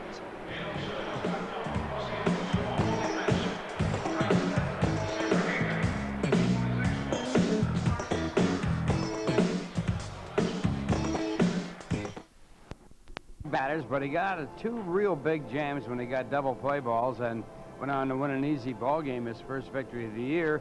And now Saberhagen's out there, and he's trying to do the same thing. And the biggest thing, really, for a guy like Cohen, even though he's been very successful in the major leagues, and the same thing with Saberhagen, is getting the first win under their belt. Well, especially when he changed legs like Saberhagen has done, coming to the Mets from Kansas City, and he so far has not done well at all. Although he had a tremendous spring, he looked very good, and he has the kind of stuff where he's got to win. And of course, the Mets needed some wins under their belt, because when they were losing in New York, they were getting hammered in New York like it was September. But the Expos beat them 3 straight. They come up here, they beat the Expos last night, and they're looking for some revenge here at the Big O. Well, the Mets lost 4 in a row at home and then came back to win the final 2 games and have won 1 here on the road, so they got a chance to make it a 500 for the season if they can win here today. Well, talking to Barry Foote on the pregame show, somebody that's kind of forgotten, although he's been a little bit under the weather, but Charlie O'Brien's been playing a lot more than Todd Hundley, and I thought Barry Foote made an interesting statement.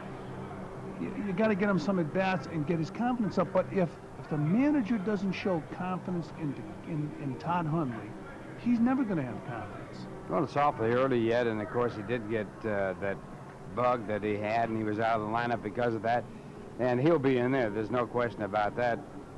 Interesting about Charlie O'Brien, he's had 5 hits this year. They've all been 2-base hits. No singles, no other type of hits. And as Barry Foote said on the pregame show, Charlie O'Brien, a fine defensive catcher, so if he hits, they have a dilemma, a pleasant dilemma with the Mets, but still a dilemma. Anyways, stay with us here at the Big O in Montreal, Canada. It'll be the Expos against the Mets. We gave you